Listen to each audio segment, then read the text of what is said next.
Welcome once again to another edition of THRS Deep Cuts. I'm Andrew. Tim. And I'm Dave. We're here once again. Sorry, it's not a Thursday slot. We went to a Friday because it's been a hell of a week all around. We'll get to all that sort of stuff in just a second. But tonight we are going to chat about the latest from Bloodywood and Star One. We're also going to chat about a long overdue classic from Pretty Maids. We'll talk about new singles from Induction, Killing Joke, Corey Taylor, and Ironstone. A bit of a chat about a few things obviously happening in the rock and metal world, including having some fun about bands we'd like to get more involved in the wrestling world, which is a bit of a topic coming up later on. Got a whole lot of stuff to get through as always, but before we get stuck into things, make sure you like, follow, subscribe, all the usual stuff that everyone gets you to do. Our details are in the description box, so find us, give us a like, give us a follow, give us a share, all that kind of crap helps us out too. And if you'd be so kind, please check out our Patreon page as well. Any help you can give us there is greatly, greatly appreciated and helps us to do a lot more than we currently are. And while you're doing that sort of stuff, check out our fantastic sponsors too. A big thank you to Squidding, Screen Printing, Alt Cult, and Rockstar Finance. Their details, just like ours, are in the description box. So please give them a follow, a like, a share. Any of that sort of stuff is greatly appreciated, especially if you go and check out their stuff as well. But as always, we've got a lot to go through. But let's do the rounds and see how everyone's going. It's been the week where we watched the world go to hell. So hopefully everyone's keeping well out there. It's what the last couple of years have been some of the more interesting ones. Let's put it lightly that way. But Tim, how have you been this week? Yeah, it's been all right. Yeah, just cruising along. Making jokes about everything. So as always. Yeah, that's yeah. Just keep busy. Best way to do it, actually. It's really good. No shortage of material out there. No, definitely not at the moment. The heaps going on. Oh boy! I know. In all seriousness, I do hope everybody's all right and keeping safe. Also, a lot of those, Russian people don't like that other idiot either. So yeah, yeah. I don't think there's any nice things all around on that one. But yeah, what about you, Dave? How you going? Yeah, I'm good. Life's gotten busy again, so I think the week is catching up with me. I could use a decent rest, maybe another lockdown. Just kidding. Don't want that shit again. But yeah, everyone's good. Everyone's happy and healthy, and just getting back into the normal swing of things. Listening to as much music as possible because music keeps me sane. Yeah. And apart from that, got a few movies I want to watch. Thanks to an album we're going to review later on. I've got to track down some stuff, but we'll get to all that later on. Yeah. Apart from that, I got nothing to complain about. How you doing, man? Good. I'm exhausted this week. Apologies to the Patreon people. I haven't done as many updates this week as I normally do because I've just been flat out. This one been one of the most manic weeks. It's kind of one of those things where at the last 6 weeks have all just kind of come to a head and it's just like boom. So I was falling asleep at like 7 o'clock last night. I wasn't able to do anything. Hence why we moved it to tonight. And yeah, it's just been one of those weeks, but everything's actually good. I'm happy, healthy, well, so is the family. So everyone's good. It's just one of those things where it's just, you get those weeks where it just fucking snowballs on you and you're just completely fucked by the time Friday rolls around. It's like, I'm going to spend the next 2 days in bed. I think that's what we're going to be doing over the weekend. So turning the phone off and going to sleep and not waking up until sort of Sunday morning. Then I get one day to do something and then I'll roll back into bed on Sunday night to go to work on Monday morning. But I can't complain. Everything's good. There are obviously clearly people that have worse off than any of us do at the moment. And to all those affected over there and here at home as well, because there's a lot of communities paying attention to this very closely. I don't know, thoughts, sympathies, all sorts of stuff with you wherever you are, no matter what side you're on, because I don't think anyone really wins in this nonsense, and it puts a lot of things into perspective for you. So we'll try to provide some silliness and some entertainment for some people out there. I think that's what we're good at. That's about the only thing we're good for. So we'll go down that path and be a bit silly and have some fun. So make sure you check out some music. Like Dave said, that's what keeps you sane. So we've got plenty to get through tonight, and we'll get stuck into that in just a second. Got the comments here too. So Sally's joined us. Hey, guys. Good to see you here, Hey, Sally. And also, Michael's jumped in saying, hey, guys, just say hello. We'll watch the stream later. Currently out at Stay Gold to photograph Wind Waker and supports. Awesome. Yeah, a lot of the good stuff. Yeah, you shared some photos last time around in the lounge as well. Please feel free to do that again. I like seeing the live gig shots. They're awesome. And Rowan over on YouTube, he's given us the horn as well. So thank you for joining in as always. Make sure you give us your thoughts as we go along. Everything we're talking about tonight, you're going to find a link for, with music related anyway, you're going to find a link for that in the description box. So make sure you check those out. I'll also put them in the comments as we go along. And if you're tuning in on Instagram, just a heads up that if you are commenting on Instagram, I can't see your comments in this platform. So if you want to get involved in the conversation, you will need to jump to a different platform to do so. But you can watch on Instagram with no drama at all. It's just that thing that third-party software isn't integrated yet. So it's like, okay, well, this doesn't work. But anyway, you know what to do. It's all good. All righty. So let's get stuck into the first single for tonight. And this one's a couple of weeks old, but we haven't talked about it really yet. So I figured, why not give it a go now? It's from a little band called Induction. The single is Sacrifice. So the band is Induction. The single is Sacrifice. And this one actually has Kai Hansen's son in it playing guitar. Surprise, surprise. This will be their second album is coming out in the near future, but it's been a long time between drinks. But Dave, how'd you go with this single? Yeah, this band's awesome. As soon as I found out that, I don't know what I was Googling on YouTube a few months ago, but Kai Hansen came up featuring in some band. I'm like, okay, Yeah. so did a bit of research and, oh, cool, his son's playing guitar and he's got a band. And I liked it. They're not just replicas of Halloween, which is cool. But he can play, he's got a different style to his dad, which is cool. Yeah. But this song just sounds big. If you like your power metal with big guitars, big keyboards, big drums, and the singer's got a very cool voice, very, very suitable for this type of music. Yeah. But of course, as mentioned, the guitars are the highlight here. There's some super cool stuff here. So if you like that type of music, you're going to love this. I'm keen to hear the next album that's coming out because checked out the previous album. That was pretty good. And this seems like a step up on what was on that album. So this is a good indication of what's coming. So I'm excited. Cool. What about you, Tim? Yeah, like Dave said, I mean, it's got that power metal vibe with some killer guitars over the top of it. I also got a little bit proggy at times as well. Some nice, cool rhythmic stuff going on. But very, very cool single. I thought this was one of the better songs I listened to this week for sure. Yeah, it's 3 for 3. I think it's fantastic, but I it's one of those things where for me, I'd say it's almost a case of, because Kai Hansen has guested with his son, but also his son guested on the last Halloween album, so there's a bit of crossing over going in there. So this is a band where you come for the Hansen link, but I think you'd almost end up staying for the vocals. Between the vocals and the guitar on this one, it's just fucking a 1-2 punch that they're both as good as each other. And that's a really good platform for this style of music. It is typical power metal. They're not breaking any really new ground, so to speak, but they're doing a very, very good job. And if the album's going to be anything like this track, then it's going to be a fucking cracking one when it comes out. So I haven't got all the details out yet, but they are releasing it soon. So I'm looking forward to it. If you like power metal at all and you haven't checked out this, then yeah, please do. You're going to really get a kick out of it. Like Dave said, it's not a Halloween clone. Don't go in there thinking it's Halloween Mark II. It's definitely not. The boy is definitely making his own mark, which is really, really good. And it's damn well done, like I said before. So yes, very, very cool. All righty.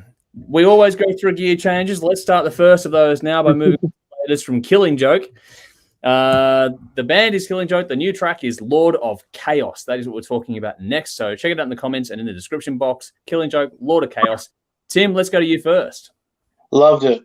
Yeah. Okay, so I really do like Killing Joke a lot, and I think when they've, but one of the caveats with that is Killing Joke as a band have quite a wide variety of styles that they do release under that umbrella, and them going with this kind of grinding hard rock, gothy kind of thing is right up my alley for them. I think they've released a couple of albums like this, and I've loved them all. So. So he see them going in this direction again is makes me very happy, and I'm looking forward to a new album because they are a cracking band. They've been around for a long time and influenced virtually everybody at some point in time. So the chances of a new album not being any good are very slim. Definitely. I've got some comments. I'll get to those in a second. But Dave, what did you make of it? Yeah, I got to admit, I got a little bit mixed up when I put this on. I'm like, Killing Joke. Yeah, I think I know them. I put them on. I'm listening. Like, oh, I thought they had a chick singer. No, this is a bloke. Hang on, no, this isn't Killing Heidi. What the fuck? That's a mix-up and a half, man. What the fuck? I went in expecting Killing Heidi, and I got Killing Joke. I'm not familiar with this band at all. I know the name, but this is really cool. I wasn't sure what I was going to expect once I realized it's not Killing Heidi. But yeah, this is a cool, steady pace. As Tim said, a bit of a goth vibe. These vocals remind me of someone. I cannot place who the hell is. Someone in this goth style. Not quite the guy from Him, not quite Alice Cooper, but somewhere around there. And I like that tone, that really dark, gravelly stuff. But it's got very cool atmosphere. And yeah, based off this, I want to hear more from this band. So if there's an album coming out and it's like this, I think that's where I'll start. And then I'll just go backwards and dig through their catalog. But yeah, this was cool.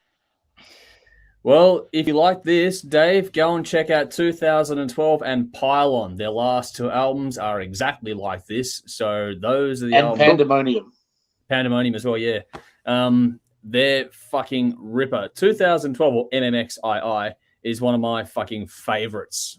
It's like it's an awesome album. Cool. One of the albums of the decade. Yeah, exactly. I would completely agree with that. It's a fucking cracker. But this song just picks up right where they left off for me. I reckon. I think there's a new EP, which is like a couple of old tracks, a couple of new tracks, something that's just been released or just about to be released.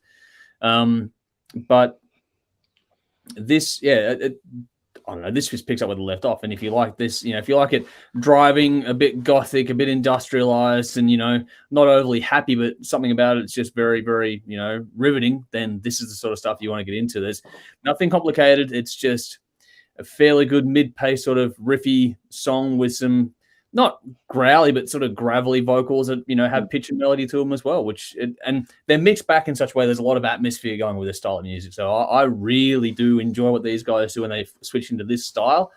And this is something that I've been hanging for a new track from these guys for a while, and this is got me very, very happy. So I'm in my happy place with this song. Fucking love it. I reckon it's fantastic. What do we got here? Steven's gone. Question mark. Halloween. Talking about Kai Halloween, Hanson's son, passing by on a Friday night with too much drinks. So there we go. Keep enjoying the drinks, Steven. Hope you keep it well. But yes, we were talking about Kai's son in the band Induction. So go and hit through the links or the comments, and you'll find more there. I'll get Check to them out, man. You'll like them. Yeah. I'll get to the question from DB in a second. We'll get through the singles, and I'll go to that question from DB. But let's move on to the next single. A couple more to go. We're halfway through them. Corey Taylor, On the Dark Side, a new single that's just been released as well. So obviously we should all know Corey Taylor by now. But yeah, new single On the Dark Side, which is from a little covers EP. So Dave, how'd you go with this one? Yeah, I had no idea this was a cover until towards the end of the song. And he goes that ROCK in the USA. Like, hang on, I've heard this. This is a cover. But I had no idea who the hell does the original, so I had to Google it, and it's from the movie Eddie and the Cruisers, which I've never seen.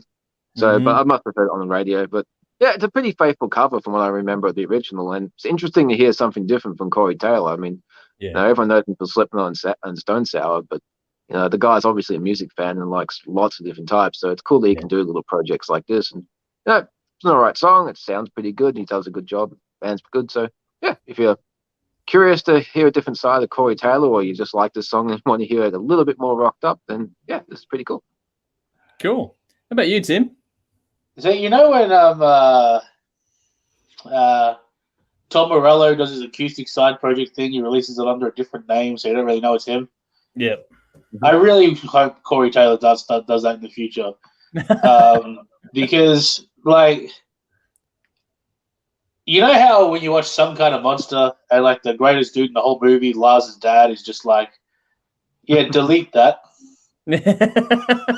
Someone needs to tell Corey Taylor, delete that. Because cover or not, I thought this sucked.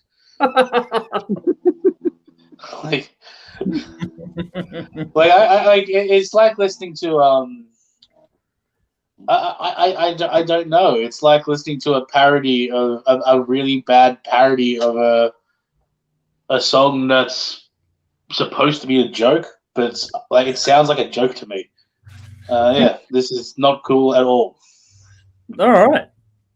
I'm actually really curious to get Jodie's thoughts on this one, because Jodie's a huge fan of Eddie and the Cruisers, so she'd be the one that would be like the resident expert on this to begin with.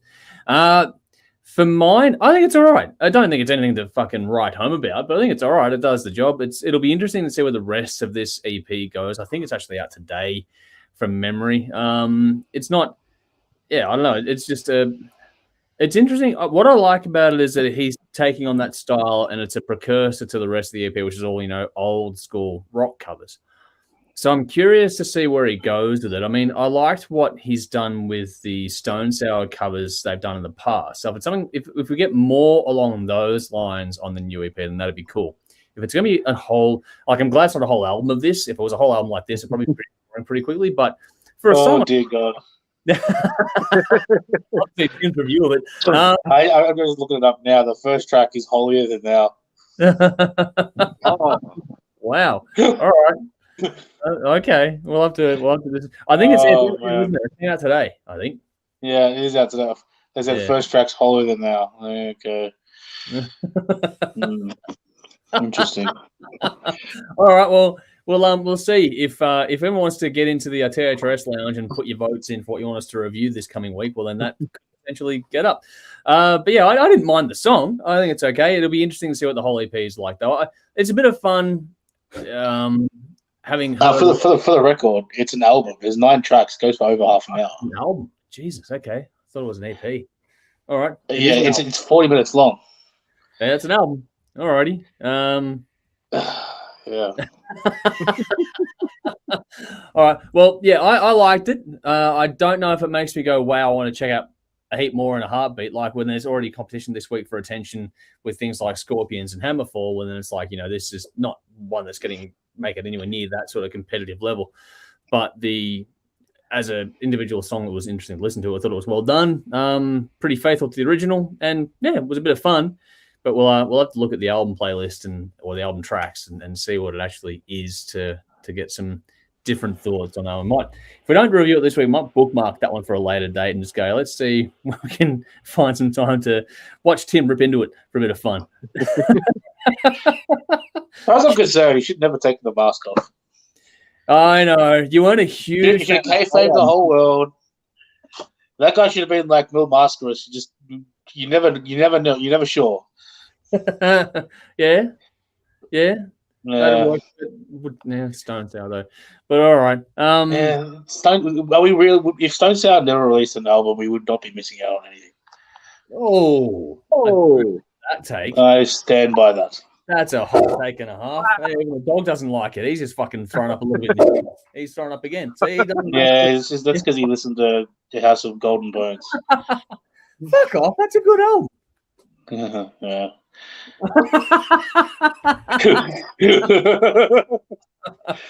All right, that's a different conversation for another time. I will get to these comments in. Okay, cool. I've got some of these here. Like I said, I'll get to DB's question in a little bit, just shortly. Conrad's joined us. Hello, just tuned in. Good to see you here, mate. Thank you for jumping in yet again. Good to see you. Hope you're well. Tom's gone. The Corey Taylor cover is weak. The original by the Cafferty and Beaver Band, who started in my area here in Providence, Rhode Island, USA. I feel that Corey brings nothing new to this song. Cool. Yep. Cheers for sharing. Yeah, point. Yep. Darren's gone. I have to check out more from Induction. Really interesting. So there you go. Cool. There's at least some positive feedback on that one.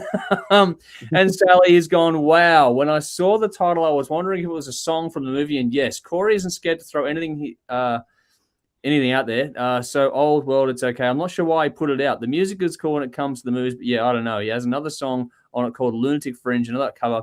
Feel the same way about that. Probably not. Original is much better. So there we go. Some more feedback. He's covering Dean Ambrose's entrance music. Okay.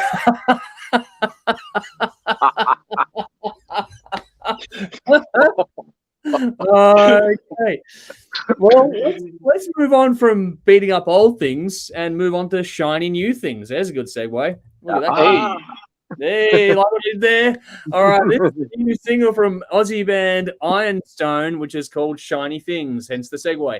So Ironstone is the band. The song is Shiny Things. And Ed, if you do tune into this one, it's your birthday the other day. Happy birthday for the other day as well. Hope you're keeping well out there, buddy. But all right, let's go to you first on this one. Tim, how'd you go with this? I thought this was all right. Mm-hmm. Okay. Decent enough song. Definitely heard better from the band. But is this attached to any other kind of release or? Not that I know of yet. I think there might be an EP or something in the works. Yeah, so we'll wait and see. Because I thought I don't know. I thought there was just a hook that I thought they were searching for melodies, and I didn't think anything really stuck. And I thought they were trying to build the song, but I'm not sure how it didn't for me build quite as much as I would have liked to. Yeah. So I thought it was a little bit flat, but at the same time, I mean, they're a very good band, so I don't think they can suck altogether. So like there's too much talent in that band. There's too much talent in that band for them to release bad music. Yeah. So it was okay. You know, it was okay. And if it's attached to another release, it might be one of those things where you just got to hear it in context of everything else. True. That's a good point. What about you, Dave? Yeah, I liked it. There was, as you can expect with Ironstone songs, there's lots of different sections, and they always flow together really seamlessly.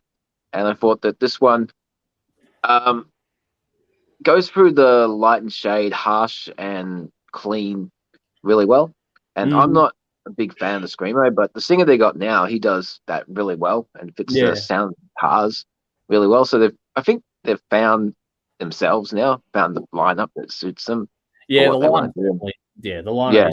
Yeah, they've gone through a lot, and I've seen them grow over the years from many different lineups. And I think they've got their sound, they got their style, they got their lineup, and it's another cool song. It hasn't moved them forward yet, but it's not. It's a good song. That's See, for me, I think this one, I've sat with this and listened to it quite a few times now, because I think it's one of those songs that it's an interesting choice for a single, because I don't think it's one of those ones that gets your attention immediately, but it's one of those ones that shows the band is growing and experimenting a bit with their sound as well. And once you sort of get your head around what's going on after the first couple of listens, it's like, okay, you get settled in, and I found it a lot more appealing as a growing sort of on your track versus an immediately riveting single. I think that the different use of melody and the way they broke the song up was really interesting. And I thought also what they're trying to expand on was like the different styles of screaming vocal in this one too. There was more pitch stuff, and then there was more aggressive stuff. So it was really more about, I think this is more of like Tim was saying, in the context of a longer form release, be it EP or album, I think this would make a lot more sense. I think this is a band sort of giving us a taste of what's to come without giving it all away yet, kind of thing too. So I think they're experimenting with melody, both in clean vocal and in the pitch screaming side of things. But that's also leaning into the composition side with the writing on it too. The thing that I thought was a bit missing on this one was Ed's trademark guitar work. I thought that was a bit of a miss. I just thought I like the song. I like the song. I'm actually, it's probably sounding harsher than I want to on it, to be fair. But it's one of those ones where once it just takes a few listens to get your head around it, which is, for a single, maybe not the best way to go about it, but I did enjoy it overall on balance. Just one of those ones that takes a few listens to get your head around properly. So I want to hear it, like Tim said, in the context of a longer form release, and I'm hoping for that sooner rather than later. But even if this song doesn't get your attention, for those, because we've got a few comments coming through, but we've got some people that are saying yes, some people are saying no, so it's a bit of a hit and miss affair. Even if this song doesn't get your attention, the EP they released, was it last year or the year before? That's a fucking stunning EP. That's great. A really good EP. Agreed. Yeah, so even if this one doesn't get your attention, if you haven't checked out the band before, go through, check out their EP. It's fucking fantastic. You got some really good stuff on that EP. And I think that the band have got the lineup. They're just settling into maturing as musicians now, kind of thing. And these are all young guys too, which is the part that everyone wants to, forget really quickly, because they've been around for a while, but they started out very young. So I think it's now just solidifying, and they're settling into things now. So I'm looking forward to getting much more out of the guys. I did like the song. I just thought it was an interesting choice for a single, if that makes sense there. Because we've got some comments going back and forth on this one. So, but before we do that, Conrad said, I quite like the Killing Joke song. Always a stunning band live. This band deliver as far as I'm concerned. So yes, very, very cool. He also said on this one, is this what they call gent? I don't know if this is completely pure gent music. Tim, you might be more of the aficionado amongst us in this regard. Where does it sit in that world? It sits there. Yeah. It's somewhere in the gent world. Yeah. It's interesting. But that's the thing. I don't know why Fear Factory and Meshuggah aren't considered gent, because they clearly gent. Yeah, I completely agree with that. That's a fair point.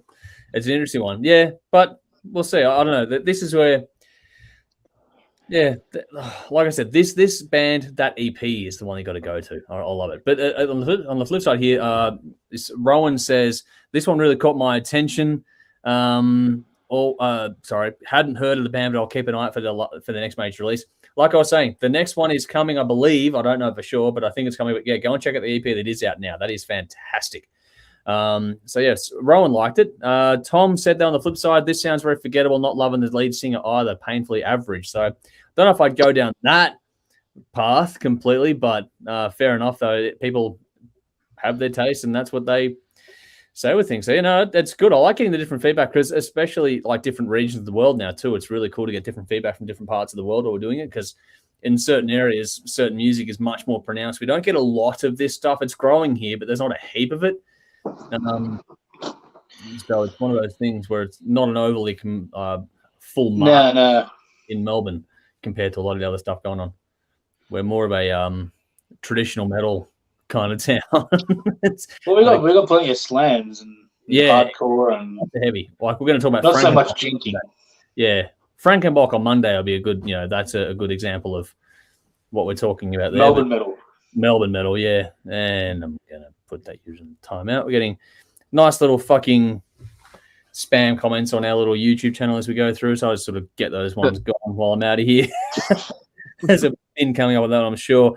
But yeah, no, that's kind of where it's at with that one. But going back to DB's question for a second here, because DB was kind enough to leave a little side note here. A regular random question, because DB always comes in with these ones, and I think I've seen some commentary about on this one lately as well. How would Led Zeppelin's Stairway to Heaven be accepted if it was released today as a new song? Interesting concept. Tim, let's go to you first on that one. I did see I remember seeing somebody release a video on this. I never actually watched it, but I wish I had now.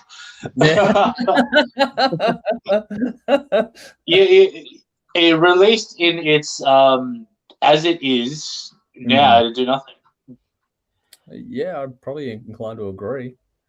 And just as it is to do nothing, but it depends on what you're talking about. Like, because you can take a song and release the same song with modern updates. I mean, you could have it done just as an acoustic track, without all the fluff in it, and it'd probably do really well. But again, I mean, there's plenty of other things, because you got to remember when Zeppelin released that album, they were already 4 albums deep. Yeah. And they're already one of the biggest bands in the world. They were basically the reformed Yardbirds, and everybody already knew who they were. Yeah. So this wasn't like an average band releasing just an average song. So they, context is everything. And I mean, there's plenty of great songs that get released that no one listens to. So yeah, it's all relative. I mean, if Led Zeppelin were a band 4 albums deep that everybody knew already and released that song, then of course it would do great. But just as a no-name random band releasing a 7-minute track, they do nothing. Yeah. What about you, Dave? Yeah, I pretty much agree with what Tim said. I mean, if you could, timing is everything, but if you can picture a world without Led Zeppelin, and then all of a sudden this band in 2022 releases a song like Stairway, I like to think it would find an audience. There'd be plenty of people that like that type of folk rock, hard rock, classic rock. But then you wouldn't have the newer bands if you didn't have Zeppelin. So it'd be a really strange world if you didn't have Led Zeppelin to begin with. So it's an interesting question, but I'd like to think all music will find its audience. I just don't think it would be as big or as iconic if it was released in 2022. Because, the way people consume music, the industry, everything different. So, yeah, I like to think a good song is a good song, and people will find that. Yeah. But whether it would be as big as it has been is another question. Andrew, give us your answer, but then I got a follow-up question. All right, cool. I don't think it'd go as well. I think Dave's right. It would find its audience. There's always an audience for anything out there, and especially in streaming services and that today. If it was like a Foo Fighters that released this song from, that would be the caliber of band it would take to get cut through. in mainstream media. Otherwise, a 7-minute song is, and there's comments on this coming through as well, which I'll go to, but the comments that are coming through on it, basically that it's too long for radio, which everyone agrees with, attention span in the context, but also you couldn't radio edit that song and kill half of it. Like you just the way it feels and the way it builds. So I don't think it's a modern day radio friendly song. It's not.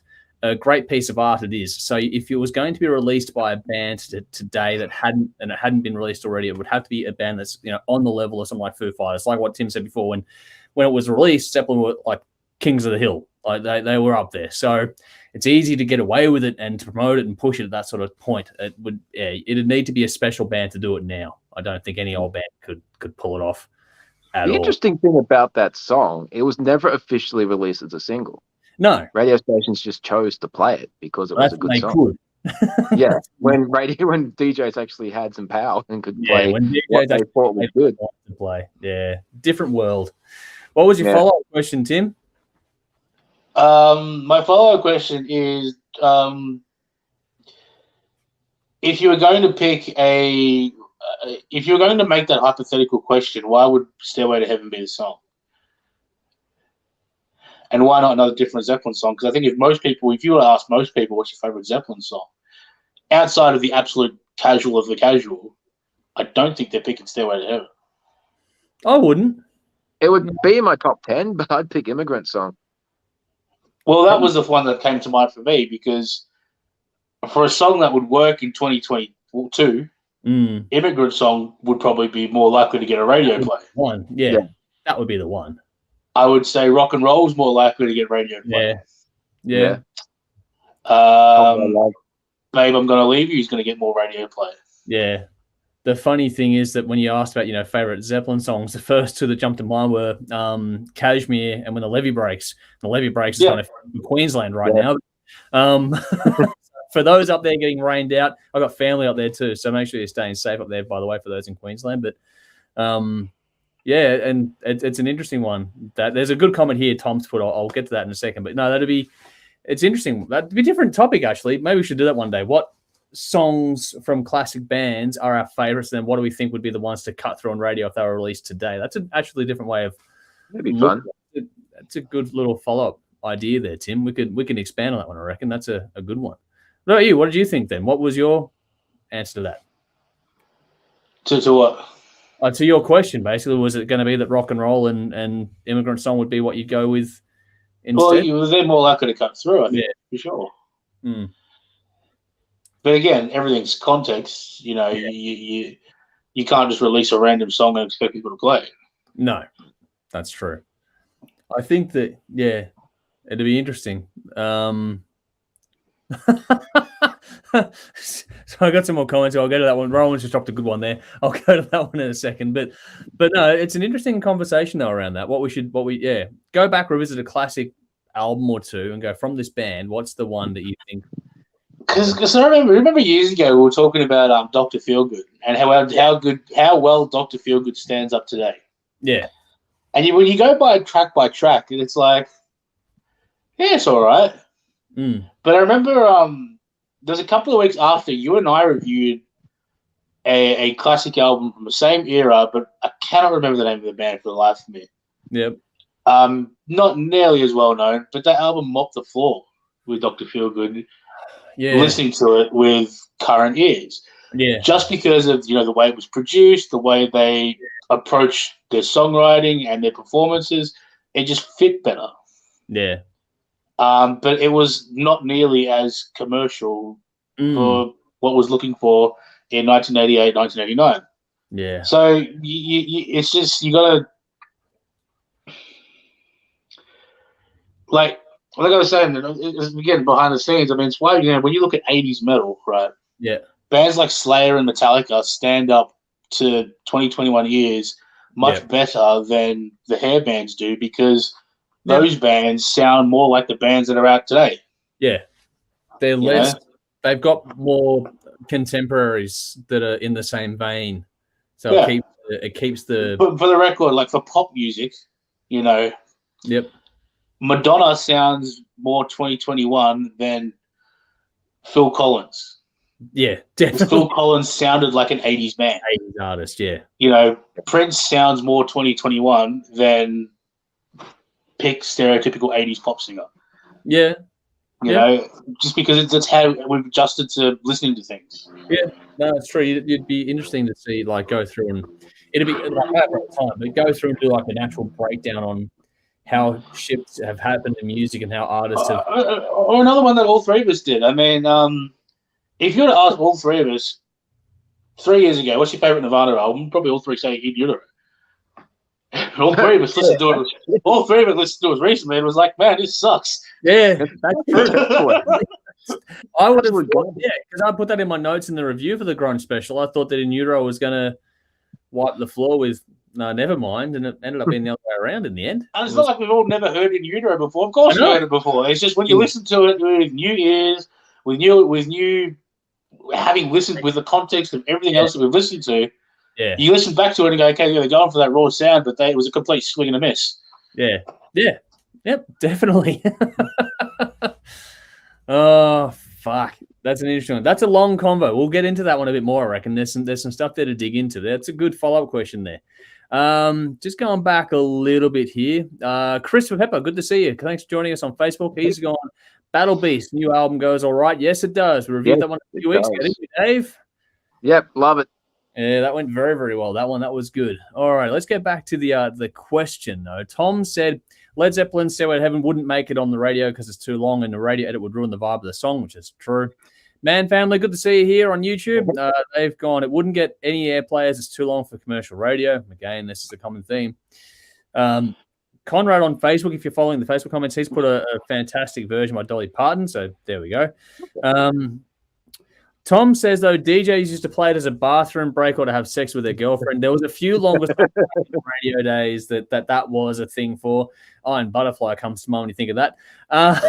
Freebird. Inagata I Davida. remember in that 70s show where Eric turns up at the radio station when Donna's there, he's like, "You put on Freebird because we're going to do it for 10 minutes."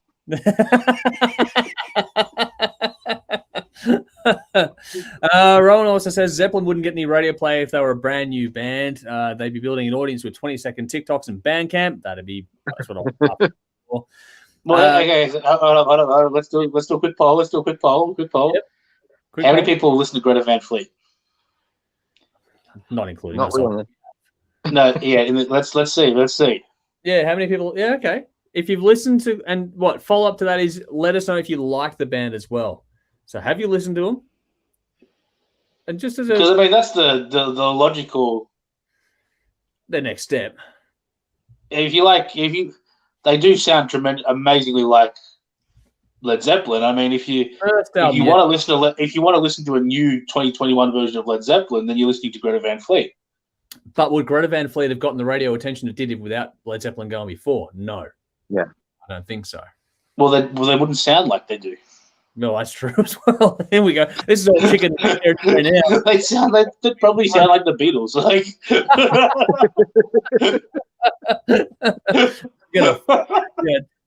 spiral that conversation. they're just the new Oasis. Yeah, but random one. While people answer that question, Gear has gone. Hello from Norway and Viking Queen. Good to see you again. Hey man. Next album, Fight for Glory, will be coming out this year, and a single in May. We have Steve Lynch from Autograph with us. Nice. Cool. Nice. Keen to hear more. Send it over. Oh, here we go. Man Found Me got Misty Mountain Hop might go okay nowadays. That's a good track to think of Led Zeppelin for radio. Yeah, exactly. Geez, okay, we've got some questions here. Sorry, not questions. Sally's gone, nope, not really when it comes to Greta Van Fleet. Tom says, I'd rather listen to Kingdom Come. Darren says, no on Greta Van Fleet. And Rowan says, I have not listened either. So a lot of people haven't. Well, this is my point, because, I mean, again, the last album was hit and miss. I liked a couple tracks of it. I think you guys liked it. Not the last The album before, Mick hated it, but most of us seem to like it. Yeah, that first album was okay, yeah. I mean, yeah, just curious. It's an interesting one, that one, isn't it? All right. Well, while people continue their little chat along in the comments with that stuff, keep them coming, guys. So we're going to move on to some conversational points here that we're going to touch on news-wise. First one being, first and foremost, Mark Lanigan passing away. So our condolences to all of his family, friends, and the people that knew him and loved him over the years. It's always sad to see someone go. And he went a bit younger than a lot of other ones too, which is even more unfortunate. Now, I'm not going to sit here and wax the lyrical because I'm not the hugest. I haven't followed his career in any great detail personally. I just was never into the bands he was doing at the times that he was doing, kind of thing. It was always one of those, sliding doors moments for me. Do either of you have much you'd like to contribute there? I don't know if Dave or Tim have listened to a lot. To be honest, I've never heard of him. I don't really. I know some of the band names that he's been in, but I've never actually known this guy. But it's always sad to hear when a musician's passed away. So condolences to his fans and his friends and his family. Yep. What about you, Tim? I know he did a stint in Queens of the Stone Age, and that's you've enjoyed over the years. So I actually got Queens of the Stone Age tattoos. Yeah. I was very sad with that because he was a big part of Songs for the Deaf and Rated R, which I think is some of the greatest rock and roll albums of all time. So a very great songwriter. Made his last guest appearance on an album that was released this year. So did it right up until the end. He's one of those guys where his discography has its own Wikipedia page, it's his page, and then his discography because he's got hundreds and hundreds of appearances and albums and all that. So very prolific dude, very good singer as well. Unfortunately, his own band, Screaming Trees, never really made it to the big time, but he's one of those dudes that had a lot of respect amongst other musicians that worked with him. So big condolences to him and his family and everybody who knew him and everybody who worked with him. And fortunately, he left a huge catalog for everyone to listen to. Mm. No, it is one of those ones where the name is one I've known, but I haven't checked out a heap of the stuff because, again, like Queens of the Stone Age isn't the band that I've followed deeply either, kind of thing. So it's kind of those things where his main projects haven't been ones that have crossed my path. But what I've noticed, which is always one of the big things that you try and pay attention to, is you've always got the sort of lip service commentary that goes on online, and someone says, this guy or girl passed away, and it's sad. But this guy, Mark, seems to have generated genuine, heartfelt, stories and emotion. Not just here's one to tick the box. Here's a genuine.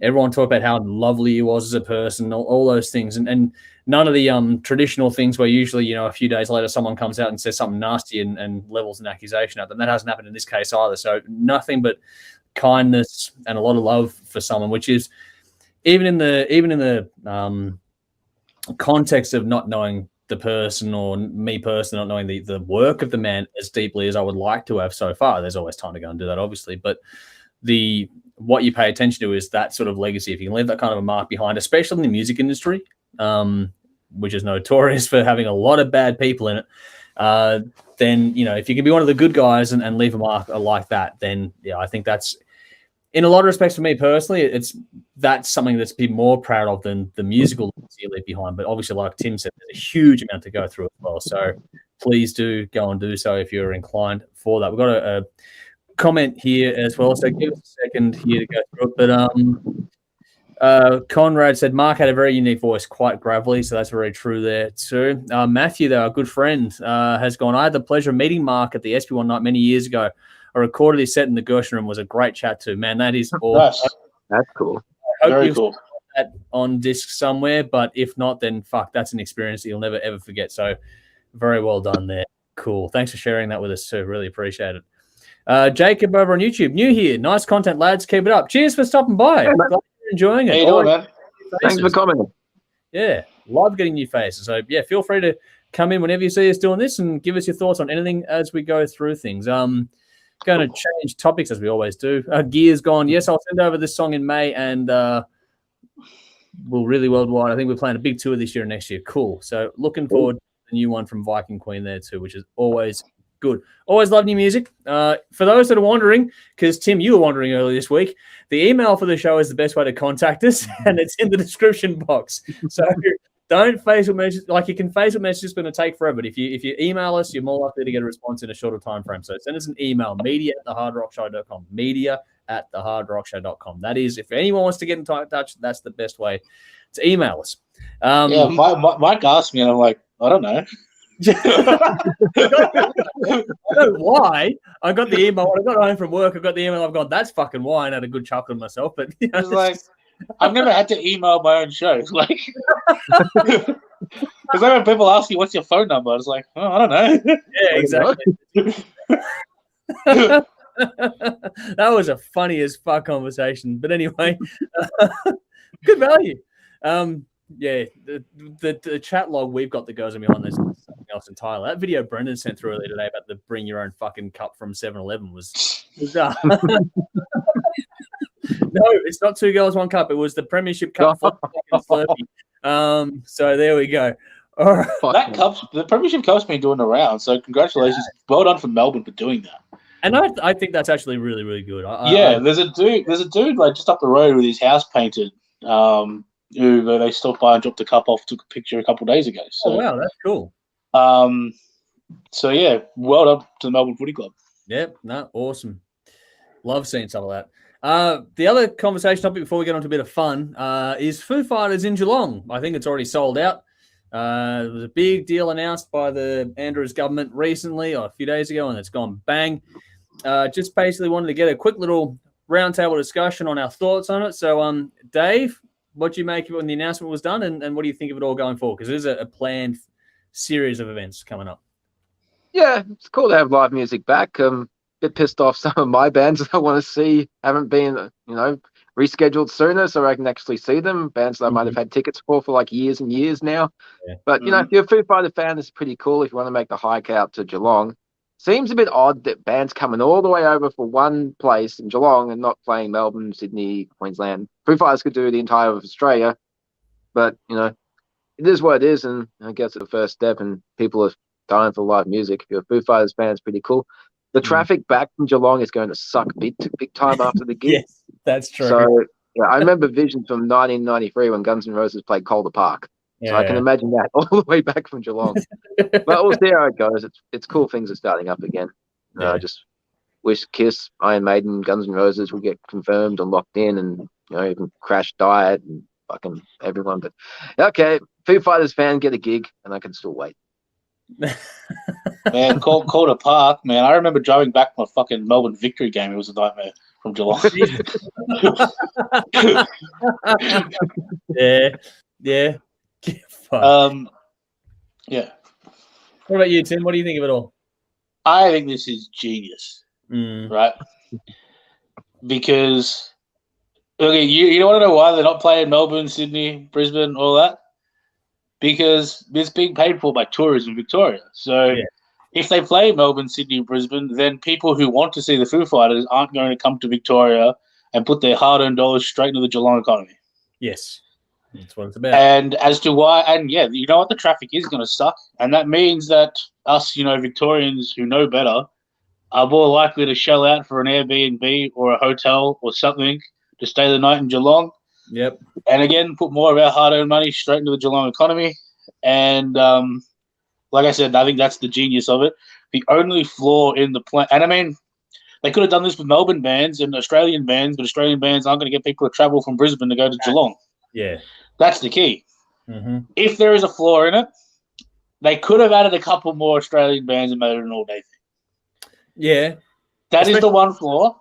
Yep. However, having said that, I am so fucking stoked for Amyl and the Sniffers. Yep. That's cool. They are an amazing band. They are absolute world beaters, and great to see them getting on a bigger platform.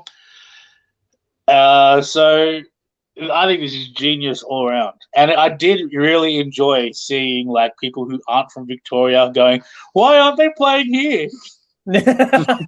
So that's true. This is a winning all around. Yeah. It's a bit of payback, isn't it? In that little I was hoping it was I was looking for people who like moved from Victoria to Queensland. Look at our fucking dictators. And then like, why aren't the Foo Fighters playing the Gabba?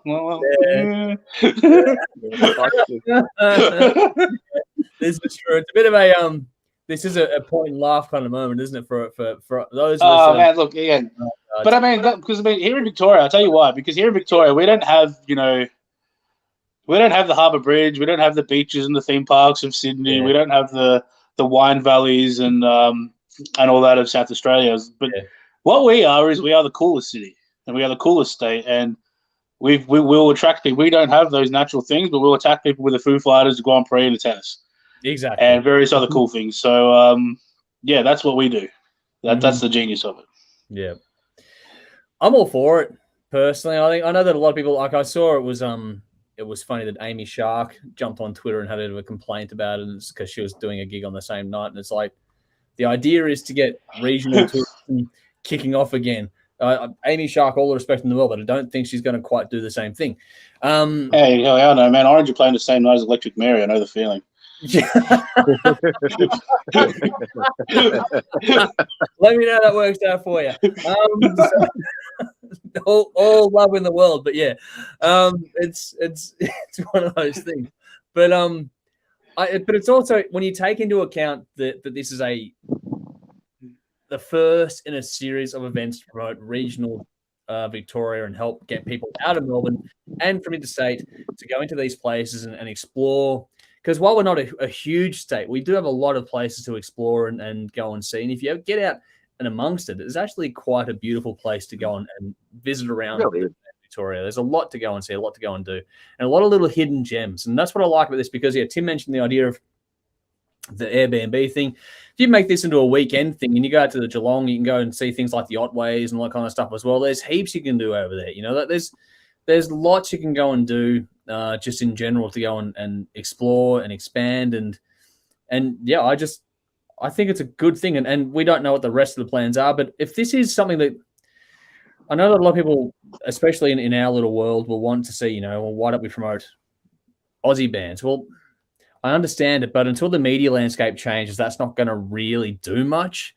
So in terms of what the goal of this is when it comes to actual developing tourism. So I think that having it, like Tim said, putting it onto a few more bands, having a bigger day event of it, that's a better way to play. Maybe that's the step they could improve upon it. But as a general concept, making this a rolling thing where they'll go to Bendigo, they'll go to other places and stuff as time goes on, I'm all for it. Bring it on. I think it's great. And if it gives, bands like Amel and Sniffers a chance to go and get, play to a bigger crowd, there's going to be a fucking full-on crowd. It's going to be hungry for it too. That's going to go off. They're going to play to a fucking hell of a crowd. And I reckon it's going to go nuts. So I think this is a great idea. We've got to see it all play out fully, but I think it's starting off in a really good way, and I'm looking forward to seeing what happens next. I do appreciate what's happening with this one. So whatever side of political divide you're on, I think this is a good idea for music and for the regions in Victoria. So I'm all for it. So Conrad actually got his ticket today. So was lucky. Really sold out. Yeah, so well done. But he said, no offense, I'll go and see Electric Mary. So trust me. I've had people going, hey, you gonna come see Electric Mary?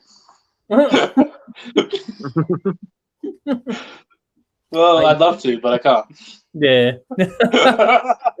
Hey, if you go and see Orange or Electric Mary, it's going to be a great night either way. Both bands are fucking phenomenal, for the record. I say this is some of my last two gigs in the last, 2 years have both been Orange gigs. So there you go. All righty. Let's go to the fun part. We have a bit of a hot topic. There's a bit of fun here, a little bit of stupidity like we always do, something to lighten the mood. And this is basically, I saw an article kicking around where Machine Gun Kelly, for all the love or hate or whatever, when it comes to him being in the world of rock and metal, I don't give a fuck about that. But the conversation here was that he's apparently been in the new WWE wrestling game. And we all know how much of a wrestling fan a lot of us are here as well. So we love our wrestling. So it's a good crossover for us. The point here was that he's going to become a playable character in the new WWE game. And he's also getting control or input or something when it comes to the music of the new WWE game as well. So I thought it'd be a bit of fun here for us to rattle off sort of 5 bands or artists we'd like to see get involved as involved in the music and potentially being a playable character for a bit of fun. So, Tim, let's go to you first because, let's see where you land. This will be interesting. Now, I don't mind Machine Gun Kelly being in the game because I would take great pleasure in just Goldberging him.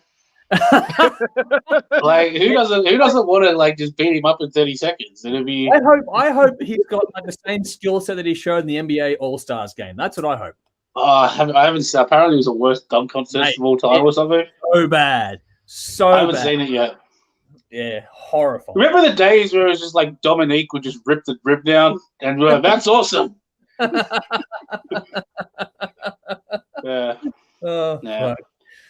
But I was gonna say, so the first guy I would like to see is Corey Taylor. Yeah. Just because he is a wrestling fan. Mm-hmm. And I again also I'd like to smack him in the mouth.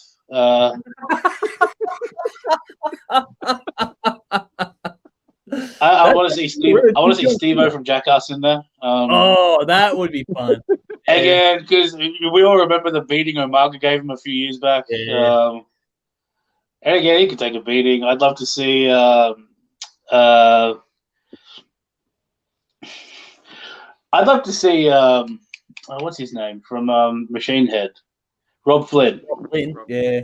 I'd love to see Rob Flynn because he's a big dude and big, scary looking dude. I reckon he could cut a promo. Zach Wilde would be interesting.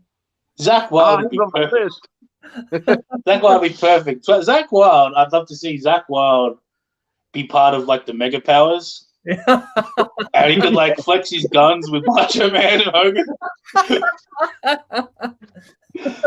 And he's got that voice as well. Yeah. Yeah. Where it just be like he'd fit perfectly with the Mega Powers. Yeah. Uh-huh. Mm-hmm. The other person I would like to see is Nita Strauss. Yeah, okay. Yep. Because Nita, again, she's built like a wrestler. Mm. Again, built like a wrestler, big personality, and I reckon she could believably kick someone's ass. Yeah. I reckon so. Cool. About you, Dave? Did we steal your thunder before by saying Zach? Yeah, but I got a bigger list, and I'm just a bit preoccupied thinking about having complete control over Nita Strauss. That'd be... Dave? Yeah, let's make that happen. Okay? Yeah, I've got a good imagination. Yeah, when you put this as a topic, I had to Google to find out what the hell it was about. I had no idea Machine Gun Kelly was going to be featured in a WWE game. And this is further reason why I no longer watch WWE, and I've gone completely to AEW and New Japan. Fuck WWE. Jesus Christ. Oh, here we go. The New Japan dropped off from Tim. Okay. Yep. So who would I like to see in an actual game and have a control over the music? Rob Zombie. I think that would be fantastic. Yep. Just as a joke, Manowar. That'd be fucking hilarious. Oh, wow. Yeah. Scott Ian. I think he would be interesting to have as a wrestling character. Yeah. Wednesday 13, because I want him to knife. Yep. Yeah, but I want him to knife Vince McMahon and say nobody likes your product anymore. Screwdriver? Yeah, exactly. It'd be cool. And I had Zach Wilde, but yeah, I'm gonna go with Kiss. Kiss would be interesting because you got 4 different personalities, and Gina breathe fire and Paula just get beaten up. Did you forget the demon? Peter'd be leaving the fucking stadium. The demon was playing WCW. That demon, they had the other ones mapped out. It all fell apart after the demon. Yeah, it didn't happen. But yeah, you know, Ace would just pass out in the ring, and Peter would pull a Jeff Hardy and just walk out. Oh man, Ace Frehley versus Jeff Hardy. I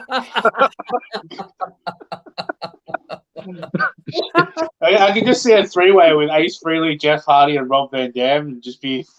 Oh man, that would be hilarious. It'd just be an absolute mess.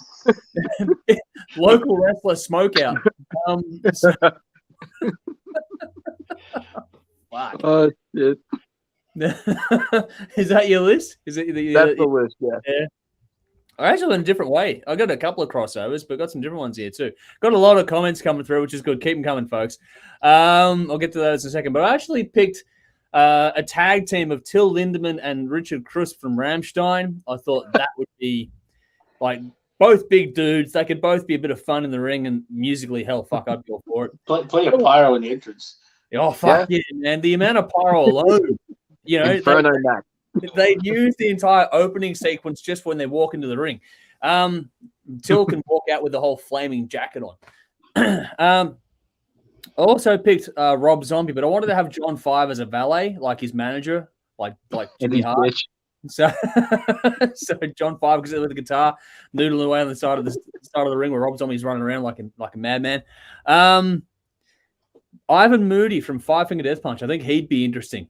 He'd be interesting in the context of musically and just getting him in the ring. An aggressive man would be a lot of fun. But then I wanted to go with I took a female artist as well. I put Lizzie Hale. I just think she's got a lot of intensity and it'd be a lot of interesting be interesting to see how she go there, but also just I think musically it'd be interesting to see what she do there too. And then I went to a local band, South Australian band, The Babes. They've already got the whole thing going on. They did a little while ago where it was all fucking wrestling thing. So I thought if there's an Aussie band that's primed for this, it's The Babes. So I reckon we give The Babes a nod in here too. I reckon they can be a stable or whatever you want to call it as their own set, and it'd be a good one too. So that'd be. We should work out a match with The Babes versus Torrential Thrill. Oh, that would be so cool, wouldn't it? Yeah. That would work. That would be cool. Oh, we're getting some. Tom's got some comments coming through. So all right, cool. There's. Oh, yeah, I did think of that one too, Rowan. I'll get to these comments now. Sorry. Let's go back up. Fuck, there's a few. Sorry. In all seriousness, the guy who I would want to have in a fight with me is probably someone like George Harrison.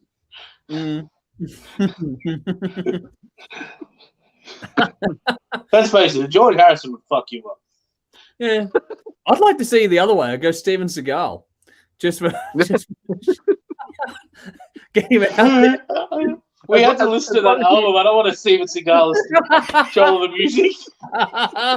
He does his own theme music. Oh, fuck. That would be funny, though. Just to go the opposite way there. All right. What else we got here? Sorry. Going to go serious for half a second here. Nicole's gone, sorry, guys, I'm drenched from saving Ruse and drowning. We'll watch later. Yeah, you're up in Queensland in the affected area. So, yeah, thoughts with you and yours up there. Stay safe, please. I'd like to see you back in the next stream and not, in with the Ruse and they're too deep. But back into the fun stuff here. Rowan's gone dibs on playing as Jack Black. Now, Jack Black. That'd be so awesome. That would be Nacho so cool. Libre. On the mic, he would be awesome. You'd have Nacho Libre and Kung Fu Panda.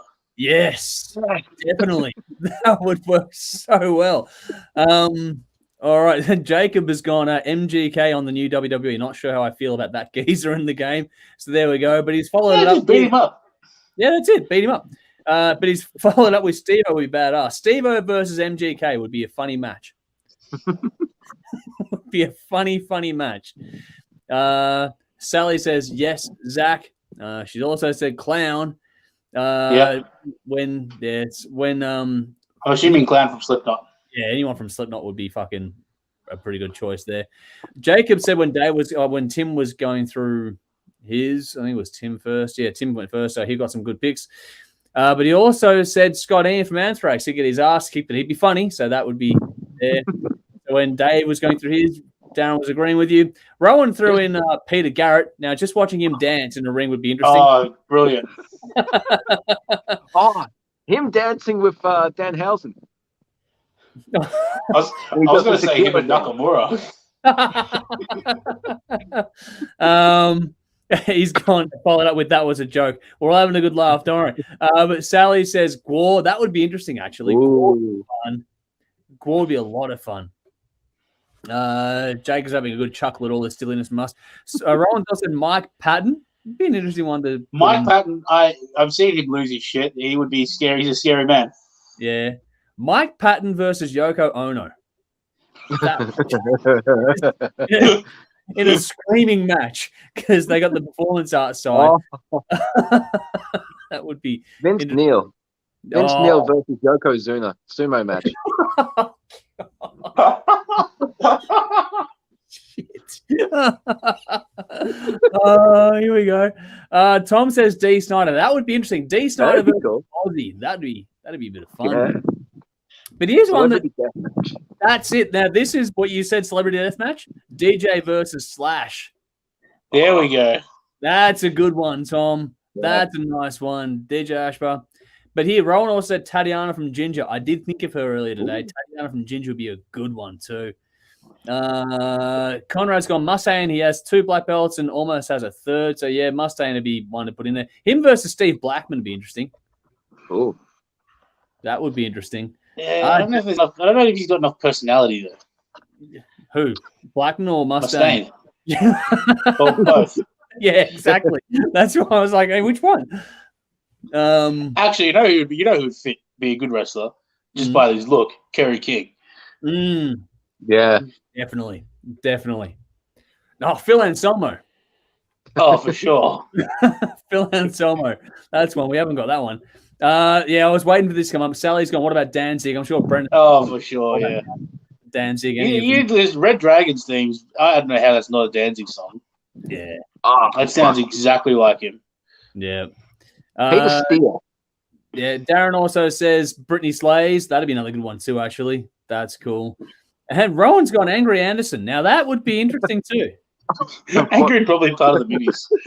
Midget wrestling. God, here we go. I saw him. I saw him at the shops once. I didn't realize it was so fucking small. Angry Anderson versus Swoggle. Over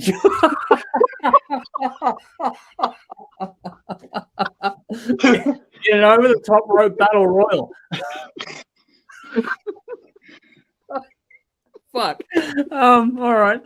We are going off the rail. Oh, here's a good one. Tom's gone Henry Rollins. Now Henry Rollins is a good one. That would play. That would be good. Oh, fuck. This is just fuck. I love these random stupid topics. It's fucking so much fun. But yeah, this is a doozy. Look, keep them coming. I don't know if there's anything else you guys want to throw in there at the end, but I think we'll move on to the reviews side of things. Yeah, let's do it. Let's do it. All right. All righty. First review, we're gonna fucking really change gears now. Like, oh, here we go. One more. Sorry. MGK versus Kid Rock. That with Eminem. That'd be sad. Vanilla Ice versus MC Hammer.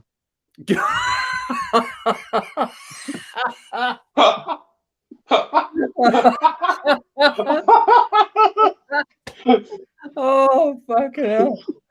Who would you put Milli Vanilli in there with? Britney Spears. Sing for me.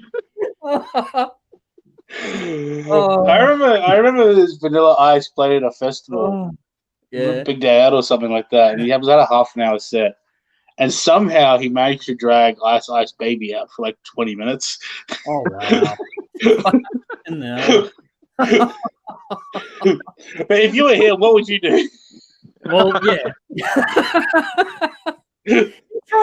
Like finishing the song and then going, have everybody walk away? Yeah, well, it's still coming. Rowan's gone Miss Piggy. Miss Piggy versus Kermit would be something straight out of the WWE playbook. Well, they had Chucky on TV earlier this year or last year. Yeah. Really? Yeah, the Chucky doll. Yeah. Here's one from the year and a half documentary. Ooh.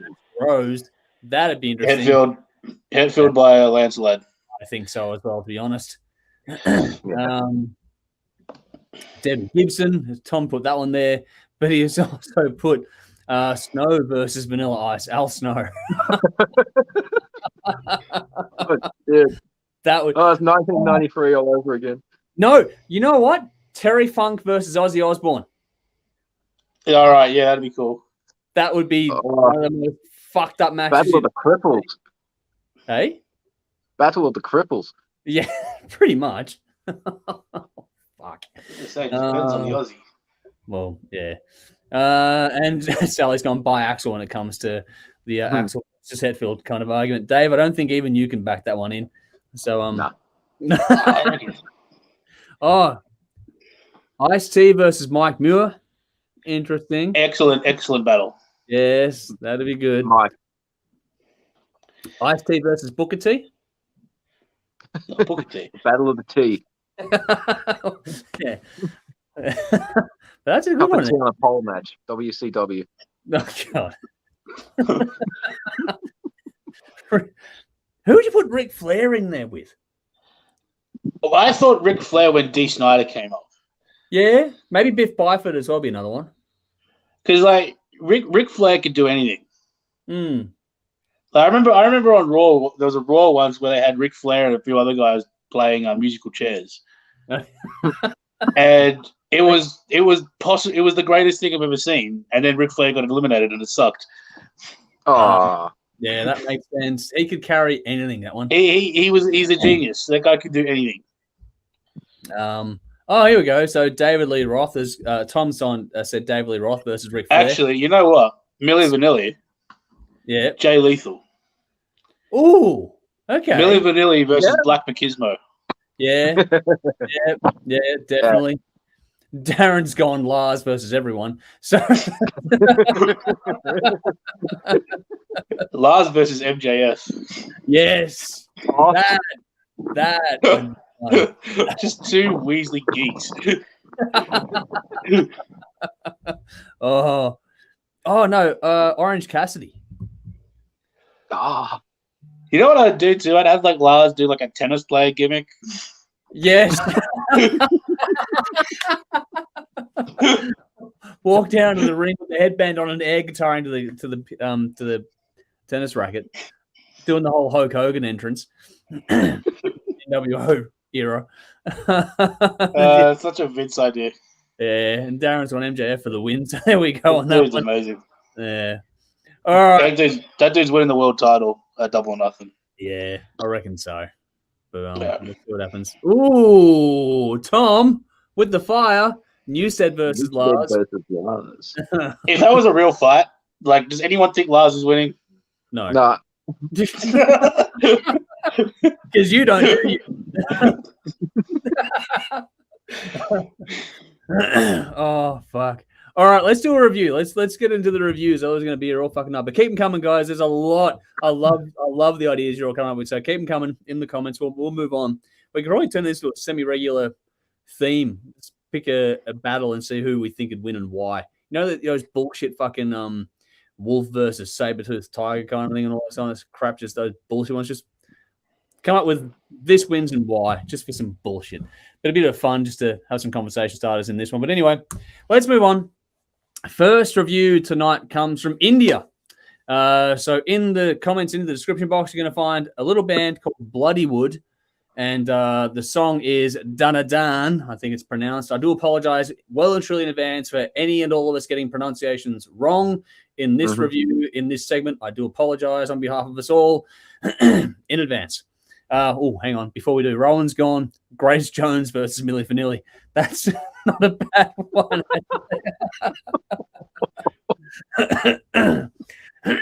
Anyway, moving on. So, yes. In the comments, in the description, Bloodywood, Danadan. So go and check that out while we go and give our thoughts on this album. So this is Bloodywood with Rakshak, 10 tracks, 47 minutes to debut, original album from this Indian band released February 2022 independently. Produced by band member Karan Katia. 2 singles have been released in Aj and Gadar.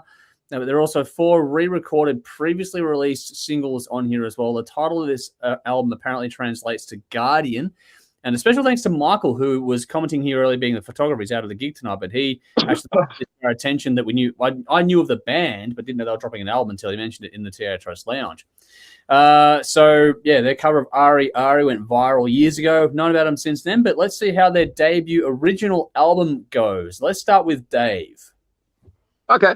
Yeah, Michael posted in the THRS Lounge one of their singles. I gave it a listen. I thought, yeah, it's pretty cool. Even with the rapping, and everyone knows I'm no fan of rapping, but this actually was pretty cool.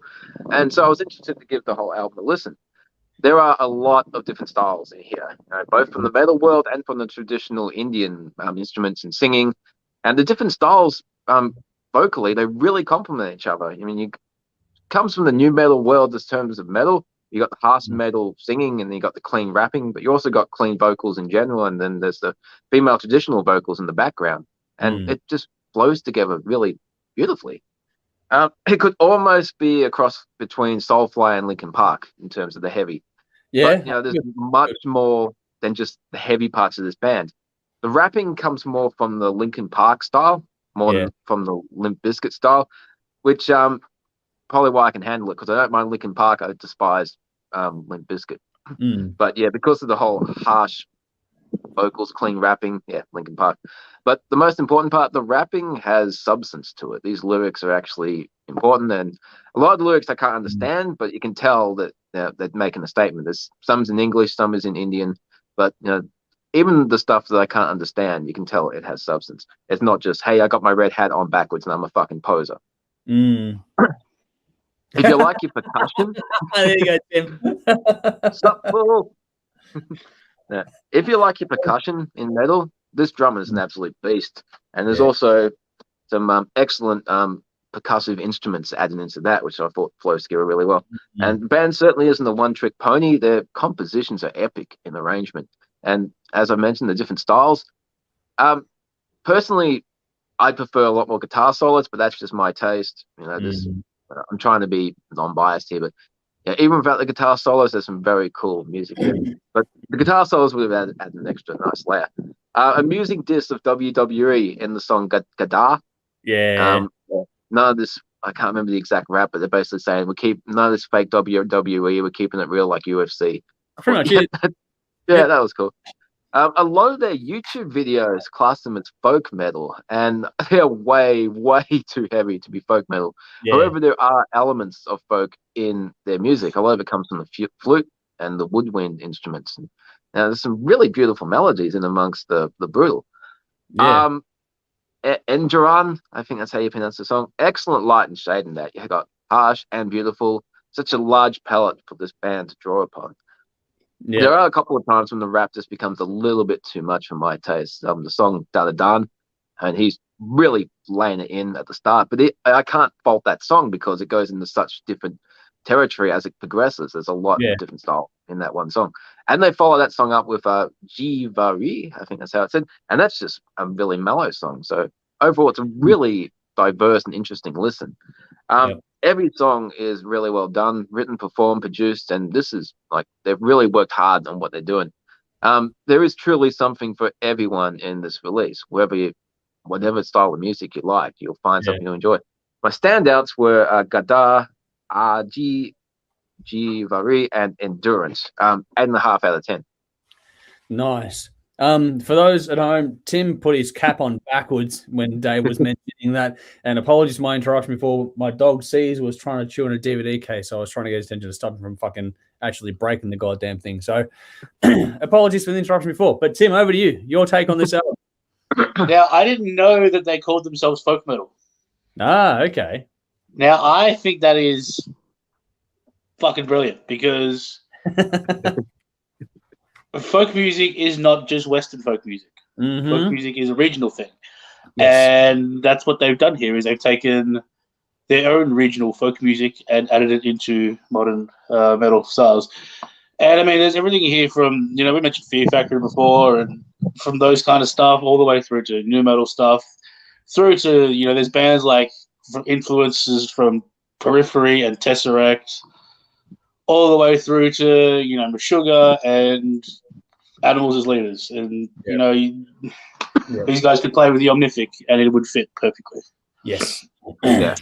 And, 12-foot, I'm sure 12-foot Ninja are enjoying this stuff as well. Yeah. And, the name Bloodywood, brilliant, because, again, most, us people living in Melbourne in the suburbs, when we would hear this stuff, we'd probably associate it more with Bollywood music. And again, I think that's a wonderful play on words. It was the Bloodywood. And again, I'm not a connoisseur of Indian folk music. I've been exposed to it a little bit, but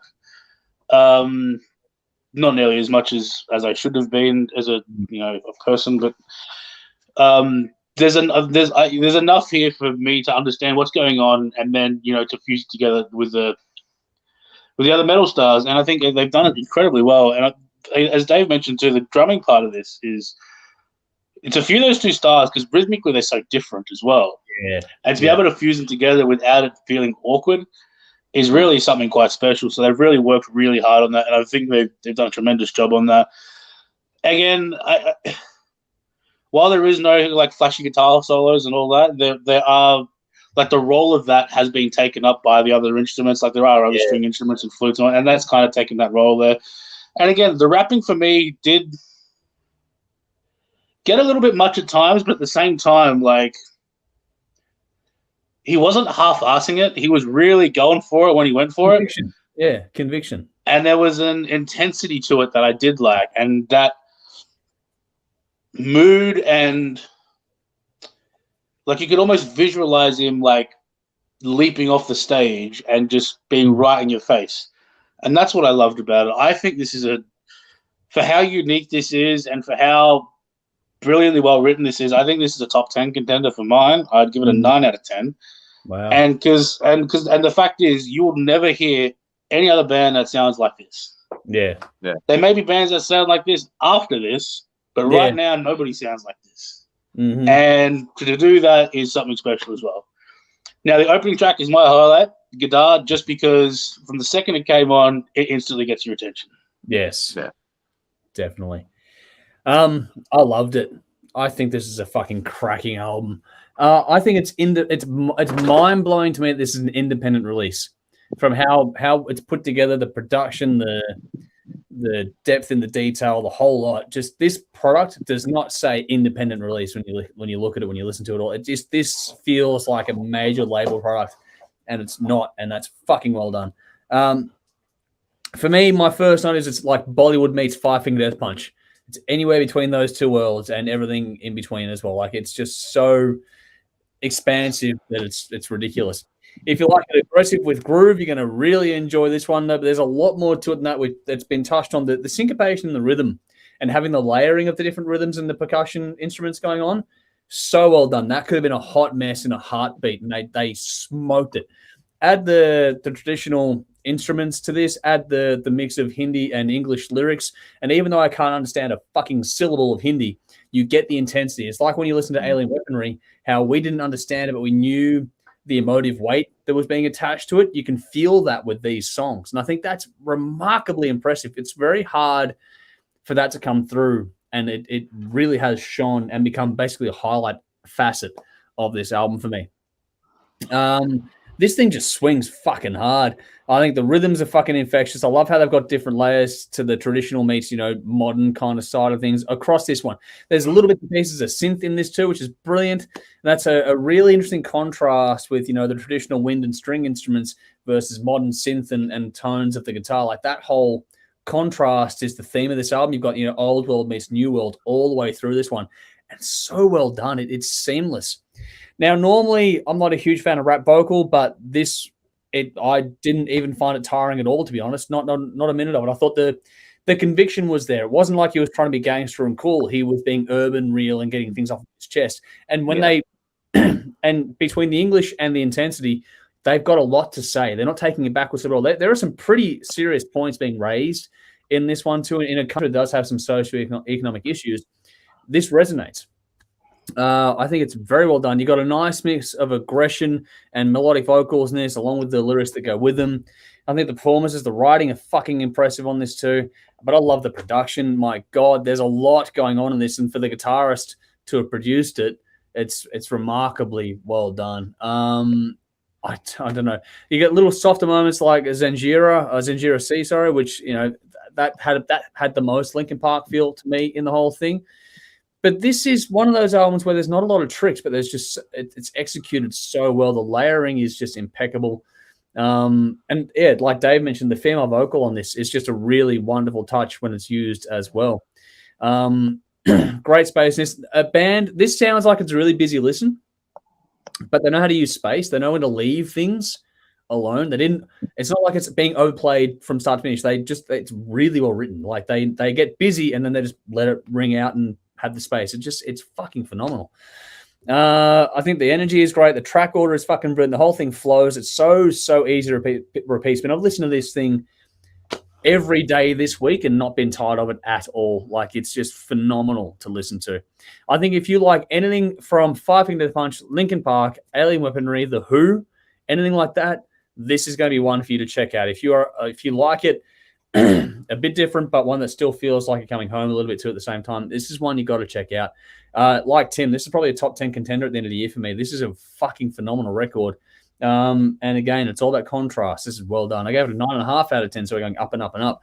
I picked Gadar, Machi Bashad, Danadan, and Chuck Lee. So yeah, apologies again for any mispronunciations, but that was a fucking phenomenal listen. I really did enjoy that one. So that was a lot of fun.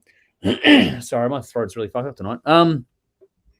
Alrighty, so back to onto this album. Conrad said, I hate this track. It's bloody awful. However, I think it's great. Just for contrast, I think it's great to see a metal band coming out of India and non-Western countries. We should do a special on that at some point, like just stuff coming out of non-Western countries. It would be an interesting metal and rock special on that. We should do something in that regard. But Darren said, I hadn't heard of these guys. Really cool sounds. Mate, if you like the song I put here, check out the album. And going back to the conversation before, King Diamond versus Ghost would be an interesting match. That would be get in the ring. That would be interesting. Alrighty, so let's change gears once again. As we do, we're going to go from what sort of tribal stuff, let's say, to futuristic stuff, time travel stuff. Let's go to Star One.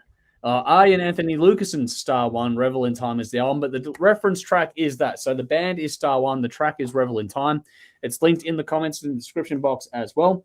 But we're going to give ourselves a chance to talk about this album. So this is Ari and Anthony Lucason's Star One, Revel in Time. 11 tracks, 67 minutes. The third studio album from the ensemble project led by Ari and Anthony Lucason. Released February 2022 via Inside Out Music. Produced by Ari and himself. 4 singles have been released, including Fate of Man and the title track. This one has a host of guest spots, including Michael Mills of Toehider. And this one is unique in that the concept of this one means that each song is inspired by a science fiction movie or TV series that involves time travel, and even with a title for the album coming from a line from the Blade Runner movie. Let's go to Tim first on this one. How'd you go? Nerds. That's the guy who hit the damn orange. Look, I loved everything about this except for the songs, to be honest. Oh, wow. Okay. These guys did not. Obviously, there's tremendous talent on board all over this, but it sounds great. But I thought there was so many ideas crammed into one album, but there was nothing really. It just wasn't concise or well put together. I know what you mean. I thought it was a bit all over the place and struggled to hold my attention, to be honest with you. Just the ideas were there, but it just wasn't executed very well, unfortunately. So it was just felt a bit all over the place and a bit, particularly, in the context of the last album as well, and all that. I think this is fairly disappointing for mine. So yeah, like I had. Which track was I had some decent songs on here. I thought Revel in Time was all right, and there was a couple of other decent tracks, but for the most part, I thought it's a very average. Listen, so I give it a 6. Okay, cool. No, I do get it. This one took me a few spins to get my head around it properly as well, but let's see what Dave made of it, being the biggest geek of us all, probably. Yeah, this is probably one of the best things I've ever heard. Wow. Fantastic. There we go. Okay. You can usually tell the album's going to bust a nut over, so fucking stand back, all right? Okay. What a fantastic ensemble of musicians, okay? Yeah. Russell Ellis, Floor Jensen, Damian Williams, Irene Jansen, Steve Vai, Roy Khan, Tony Martin, Jeff Scott Stoto, Joe Lynn Turner, Jens Jonathan, Ron Tile, Adrian Vandenberg, Michael Romeo, Michael Mills, Brendan Hughley, and female backup vocals from Marcella Bovio. I don't know her, but Irene Jansen. Why didn't somebody tell me Floor Jensen has a younger sister? Okay. And these are just the musicians I know. There's a lot more people on here. And if that list doesn't nipple hard, you're not going to enjoy this. Okay? But if they are rock hard like mine, this is going to be right up your fucking alley. Okay? First of all, what a fantastic idea for an album, taking a whole bunch of time travel movies and turning them into metal songs, okay? If you're a nerd and you like time travel movies, then cool. If you like metal, cool. They're going to come together. Okay. Part of the fun of this was trying to figure out what movie it's from. I went on Wikipedia and found out, and Coppola actually picked, I'm not going to give them all away, but, Terminator, Donnie Darko, Bill and Ted's Excellent Adventure, and Groundhog Day. The rest are for you to try and figure out. Okay. I love how they use some lines from the movies as dialogue and lyrics in these. And the style of the song doesn't always fit the feel of the movie. Sometimes it can be a lot heavier and takes a totally different angle. And They can take a family viewing movie and turn it totally metal. The musicianship is fucking awesome. Guitar, bass, drums, keys, composition is brilliant. The production is fucking beautiful. This album sounds amazing. There is so much going on in each song, and considering this was probably recorded during COVID, and he put it all together. Yeah, people sending in files or however they do remote recording. He's done a fantastic job, and I've literally listened to this over and over again one day at work this week, and I will be coming back to this. I love this. The album opens with the song "Fate of Man," which was inspired by the Terminator, and it doesn't exactly mirror the soundtrack from the Terminator, but sci-fi movies from the 80s, it's got that vibe. So they brought that in, and I don't know who Britney Slays is, but she fucking slays. Unleash the Archers. Awesome... Which one? Unleash the Archers. Unleash the Archers. Okay, I gotta check them out because she's got a good voice. And the guitar solo is from Michael Romeo, so that's cool. Russell Allen sounds amazing in 28 Days. There's some really nice droning guitar riffs in there. It's really unsettling. And if you know the movie it comes from, it puts you into the character's mind. It's that whole unquirky feeling, which is cool. I went into this with no idea what I was listening to. I knew it was about time travel movies. I didn't know who was on it or what these songs were about. And hearing Precedence for the first time, like, fucking, that's Michael Mills from Toe Hider. Looked it up, and he needs a Wikipedia page. There's no link. He needs a Wikipedia page. He's too good a musician. There's too much going for him. And the amount of people that would be checking out him through this album, well, they should be, But, that was a fantastic song as well. Now, Back to the Future, or Back from the Past, as the song is called, this has just made that one of the most metal movies of all time. That has some insanely cool killer guitarists, and it's dark. And, fuck, I don't know how or what movie the guy was watching, but talking about malevolent gods during the lightning strike, and it's just kind of evil, but it's just become one of the most brilliant things ever. And if ever a song or a movie needed a guitar solo, it's at the moment when the lightning strikes and the car goes back in time. That's when you got to get the solo happening, man. That was sick. And that's from Ron Tull. He's finally redeemed himself. The Revel in Time, the Bill and Ted one. As soon as they start mentioning all the people, that was easy to pick that one. Probably one of the funnest ones was the one inspired by Groundhog Day. Today is Yesterday. That has some really dark, deep lyrics. And the movie is a PG family movie, but the guy is seriously depressed and trying to kill himself in multiple different ways. So they took that angle for this. I thought that was a brilliant context to switch and have a darker version. I'm not the god, but I'm a god. Yeah, it's a great movie. And bad Billy's having a bad day. That was clever. Don't drive angry. The final song on the album, Lost Children of the Universe. Nice keyboard intro to that. Very prog sounding, very Deep Purple, very 70s and atmospheric. A lot of extended guitar solos and epic playing, but it's not just fast and dexterous, it's melodic and pacey. It could be like a clinic of musicianship, but they know how to write a cool song. For extra credit, I went and listened to some of the songs on disc 2, which have like just, I think, scratch tracks of people I knew, and the vocal performance from Tony Martin on this. As good as it is to hear Roy Khan from Camelot back doing some projects, because he had a breakdown a few years ago. He's back doing a few things, but I did prefer Tony Martin's vocals on this. I thought he did a better job. And there's a Steve Vai guitar solo in that song, so absolutely everything you could possibly want all in one thing. You can enjoy this as a celebration of musical excellence from all involved, or a bunch of songs written by nerds who have seen too many movies, or killer progressive metal, or all three. This is fucking brilliant. I give it 10 out of 10. Wow. Fate of Man, 28 Days, Back from the Past, Revel in Time, Today is Yesterday, and Lost Children of the Universe. Listen to it if you know what to Nice.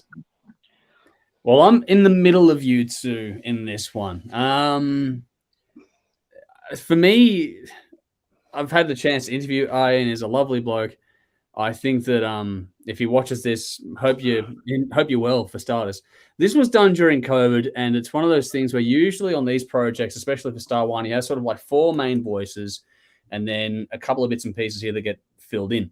Because of COVID, he's just had to go and get whoever he can from wherever he can and all that sort of stuff. An interesting note here is that Michael Mills is the only one that got a lyric writing credit outside of Ian Anthony Lucas and himself. So Michael Mills contributed the lyrics to the songs, which is actually a duet that he did. So that's how highly regarded Michael Mills is by the man who put all this together. He's the only one that got a lyric writing credit on it. as far as I'm aware. It is all about time travel movies. You've got some different ones in there for sure. Some that I've never heard of, to be honest, but some that, probably all seen. I'm not going to go on about the list of musicians in this. Dave covered that. For reference, I will say that I probably enjoyed the main tracks more than the bonus edition. The alternate versions were nice to have.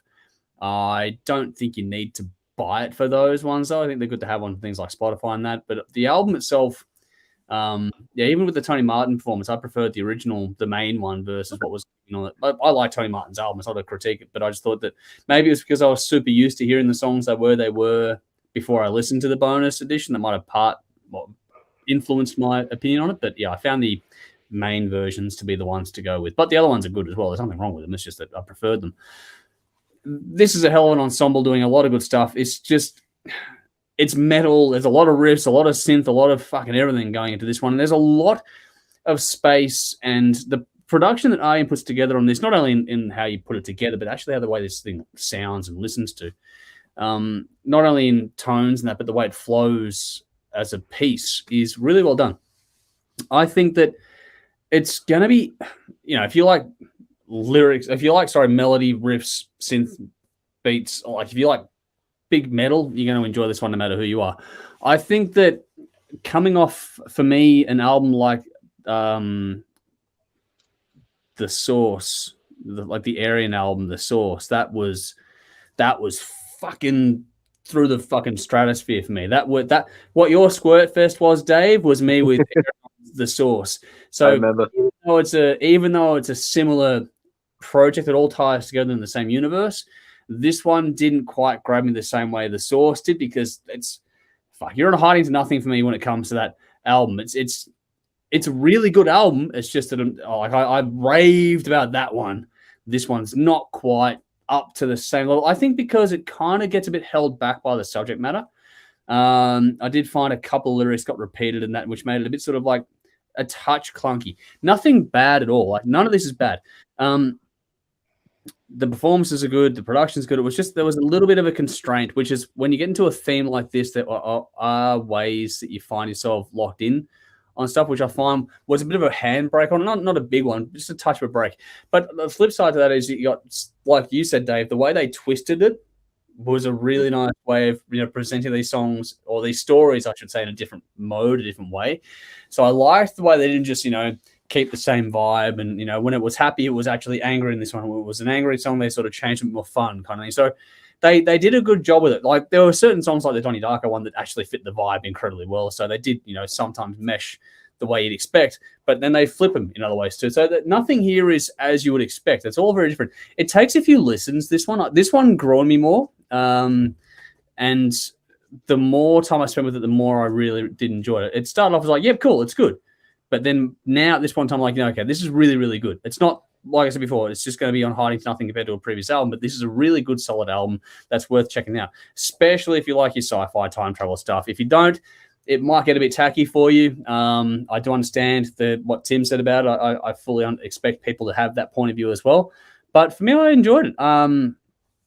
What was really cool about this one, there were tracks like Bridge of Life that did melodic callbacks to what was happening with things like The Source and that. So for me, those were the moments I felt most at home, because they were ones like they're calling back to this previous work that I know so well that anchored me into this one, which is again where the whole Arion universe ties in with itself. This is where that sort of tied in on this one. I thought the last track on this one, Children of the Universe, or Lost Children of the Universe, that was a really good close. And having the biggest, sort of most epic track at the end was a nice touch with the choir and all sorts of stuff that made a big finish on the album too. I think this is a good, solid album. If you like metal at all, it's worth checking out. It won't be for everyone. I think the subject matter does constrain it, but overall, I think this is exceptionally well done and well worth your time. I gave it an 8.5 out of 10. Back from the Past, Revel in Time, Prescient, and Lost Children of the Universe are my standouts on this one. But yeah, very good stuff here. Well worth checking out. Alrighty. Some comments here. So Rowan has said, this one is an easy must-buy for me, even if you'll bag it. We didn't bag it, but I'm glad you like it. Has also said here, Star One, I'm sold. I like this style. Awesome. This is cool. But Rowan also said, check out Britney Slay singing Queensryche's Queen of the Reich at karaoke on YouTube. Okay, I haven't seen that. Really cool. That one, but Cool. she fucking nail it.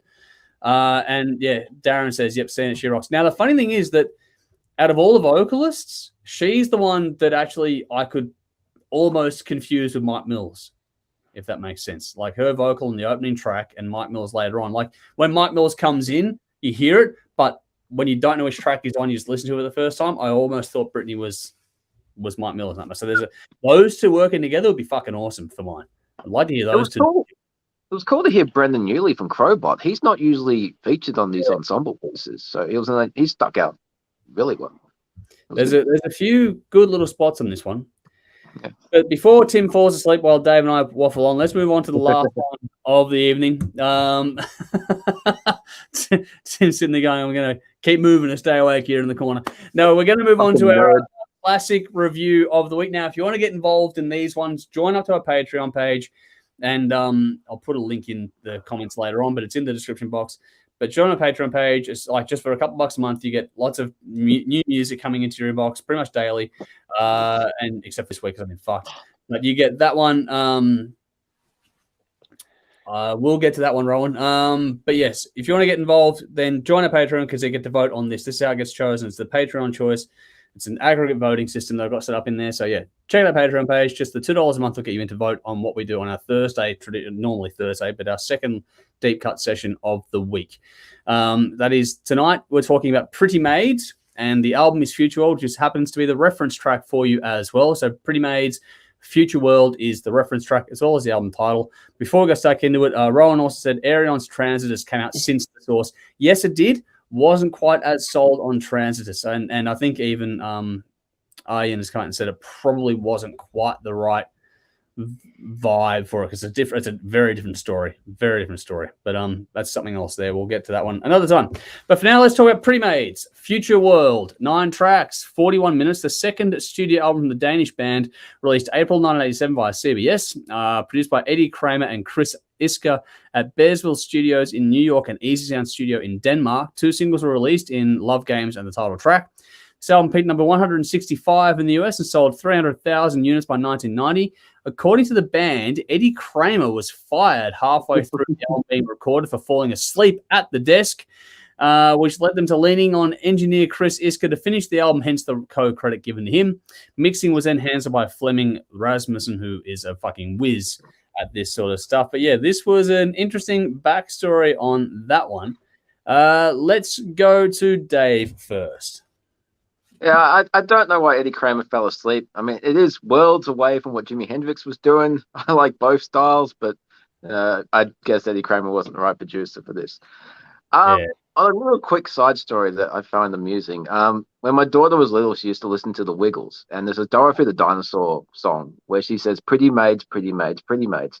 And every time I heard this song, I used to think she was saying razor blades, razor blades, razor blades. So much so I said it to Julia. She's like, fuck, no, I'm hearing razor blades, razor blades. So it's really creepy. So every time I hear the band Pretty Maids, I think it says razor blades. But yeah, I think that says more about me than it does about the Wiggles. Okay. Yeah. I first heard this album back in 2013 after they released the Motherland album. And I had no idea who this band was at that album. And I fucking love that album. So if you know that album and you hear this album, they are worlds apart. They became a much heavier and darker band, whereas this is all bright and upbeat. That album's fantastic. This is quite different. First up, Future World has nothing to do with Halloween's Future World, so don't get them confused. Very, very different. This is very mid-'80s sounding in tones of production. You got big riffs, lots of keyboards, plenty of reverb. You know, if you like that, like I do, you're going to enjoy it. Yeah. The opening song, which is the title track, has nice switches between the guitar and the keys, and they've really worked those dynamics together really well and spent a lot of time, like keyboards here, guitars there. That's cool. The guitar tone's great, and the keys really help to fill it out. The overall sound of the album and the cover art bring this bright and upbeat, but there are some few dark themes on the lyrics throughout here. I mean, there's a song called Needles in the Dark, and that's got some pretty heavy subject matter. But it's all presented in a fun 80s upbeat vibe, which is cool if you like digging deeper into the lyrics or just enjoying it as party music. Listening to this in 2022, this would have been considered heavy metal back then. This is more AOR. a lot of melody, a lot of bright sounds. I put it more onto the AOR side than the. Not quite go that far, but I get what you mean. Yeah.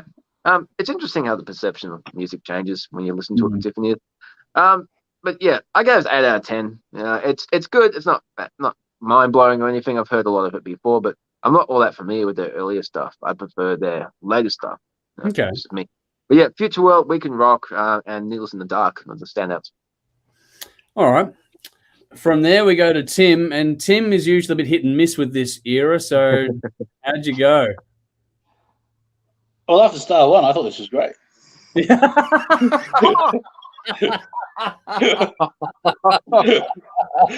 Well played. No, in all seriousness, I was listening to this. I thought this is pretty cool. I mean, this is. Don't get me wrong, it's cheesy. It is very cheesy. We Came to Rock in particular is like cheese crust stuffed pizza. But topped with gorgonzola. But this, it's like Dave said, it's just good fun.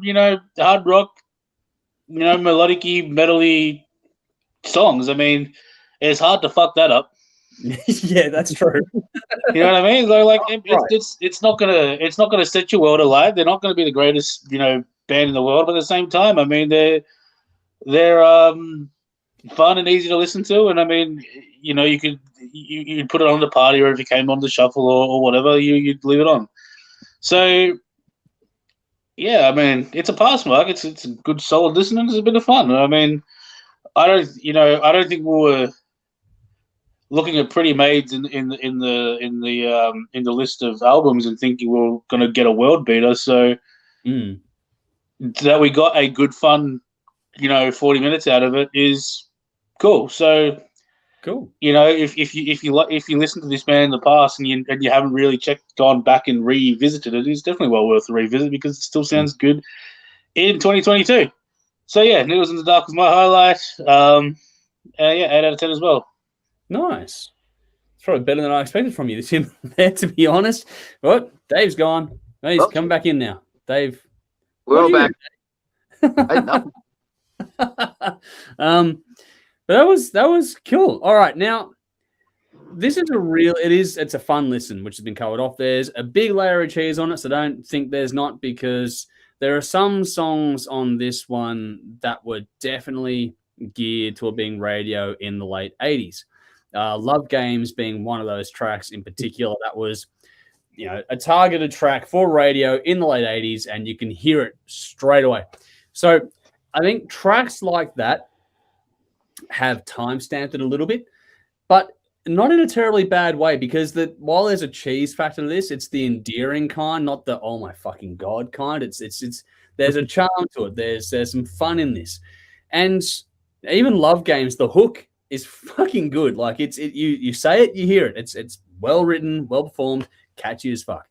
The thing that I found remarkable about this album is just how good it sounds today. I mean, for a guy that took over this thing halfway through, the fucking other producer got fired for falling asleep.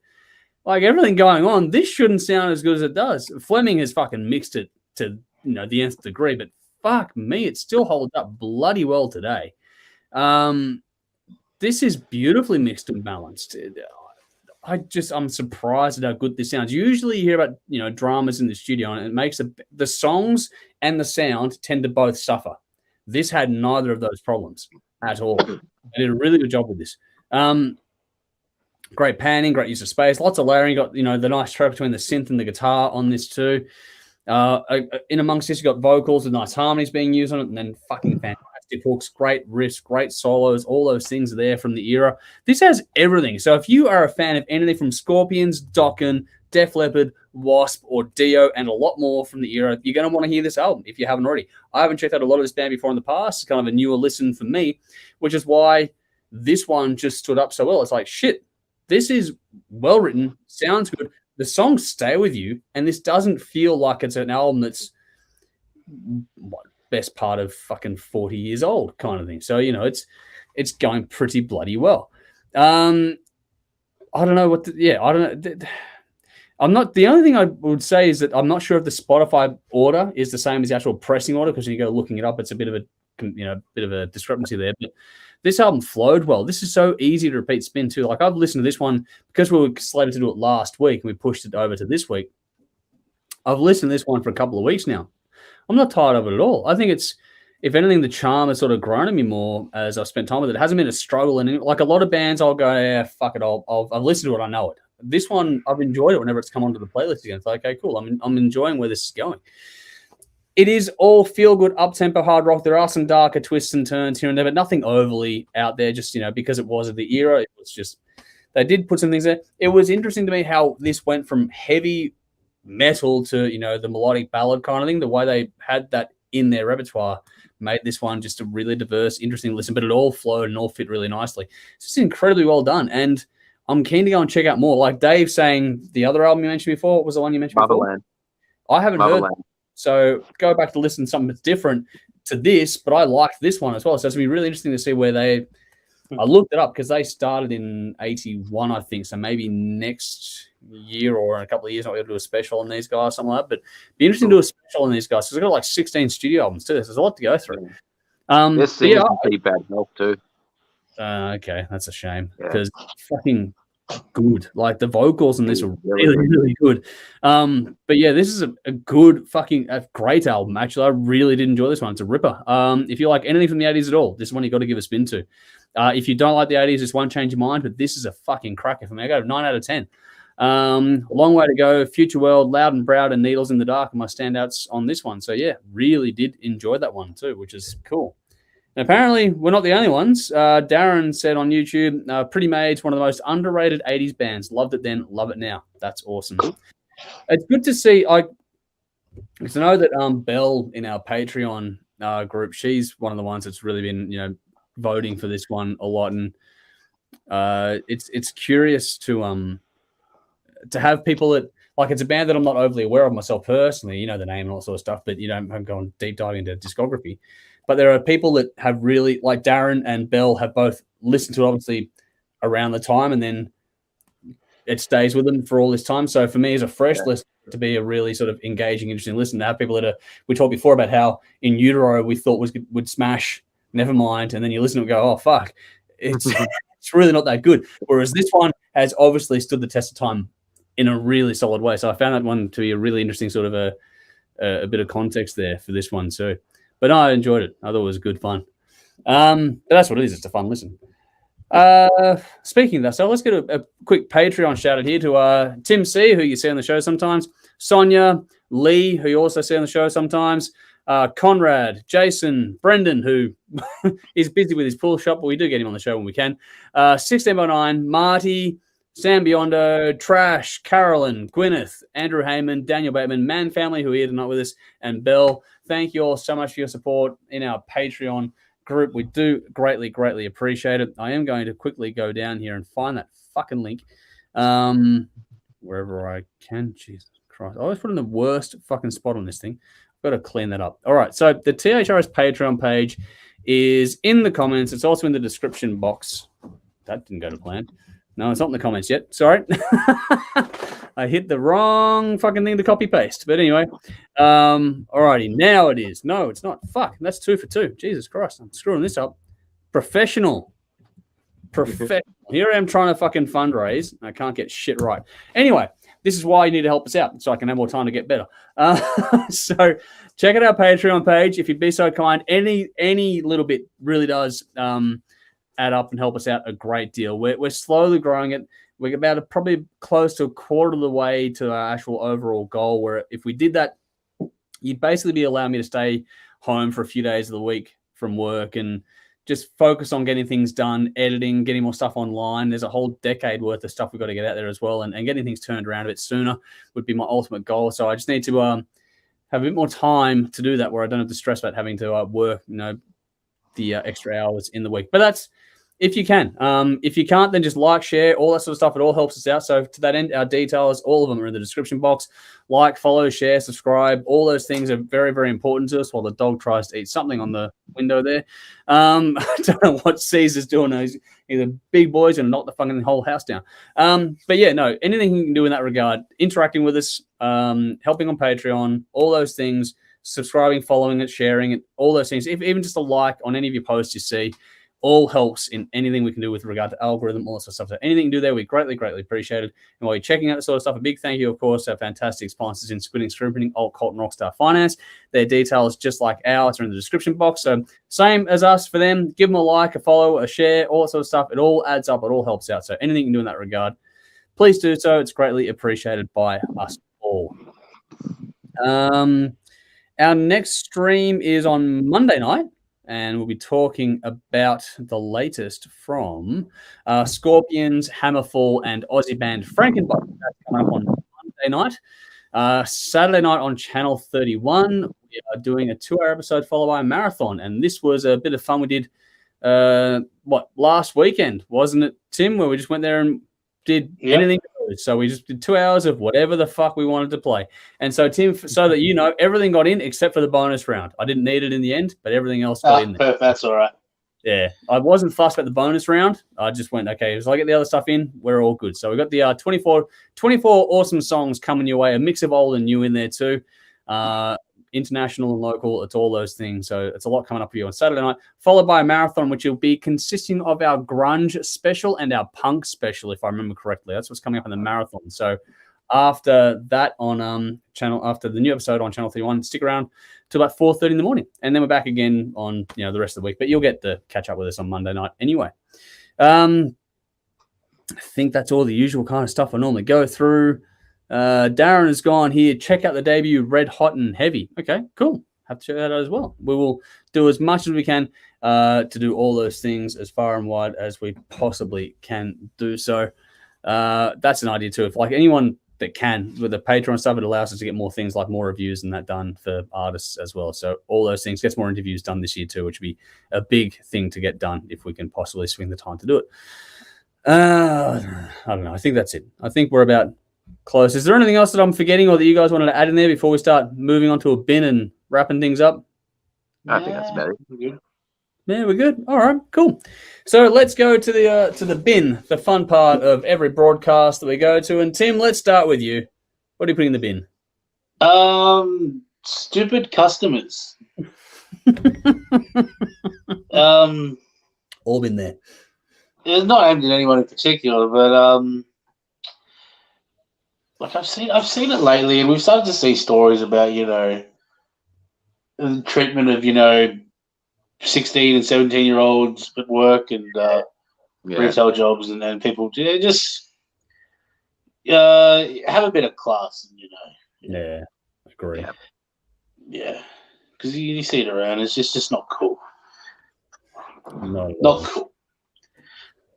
No, having kids working in the retail sector, it's like, don't be dicks to them. It's not fair. Completely agree with that one. All right, Dave? Yeah, a lot of people have done it, and I haven't done it for so many years. Never happened before, but then I pulled my phone out of my pocket, dropped it, and cracked the fucking screen. Oh, no. Yeah, first time ever. It's not a terrible crack. It's down the bottom, but it's still annoying because it's never happened before. It's still a pain in the ass. And I've seen people with some serious damage to their phones. And yeah, it happened to me. So in the fucking bin. Now that you've done it once, it's going to keep happening. Yeah. Knock on wood, I haven't shattered a screen or anything yet. I've chipped it a couple of times, but that's the end of it. So, like I said, knock on wood. That's heady. All right, my bin is going to be directly related to the day-to-day shit. As bizarre as story time. All right, so I'm putting in the bin Revhead meatheads, like the full-blown drop kicks that have no sense of social decorum and just love their cars and do whatever they can in that regard. At the day, Revhead. Yeah, what do you think I said? You said redhead? No, Revhead. I go there, meatheads, but that with orange hair. No, I'm not discriminating against meatheads with red hair. I'm discriminating against meatheads that love their cars too much. There we go. So that's what I'm getting at today.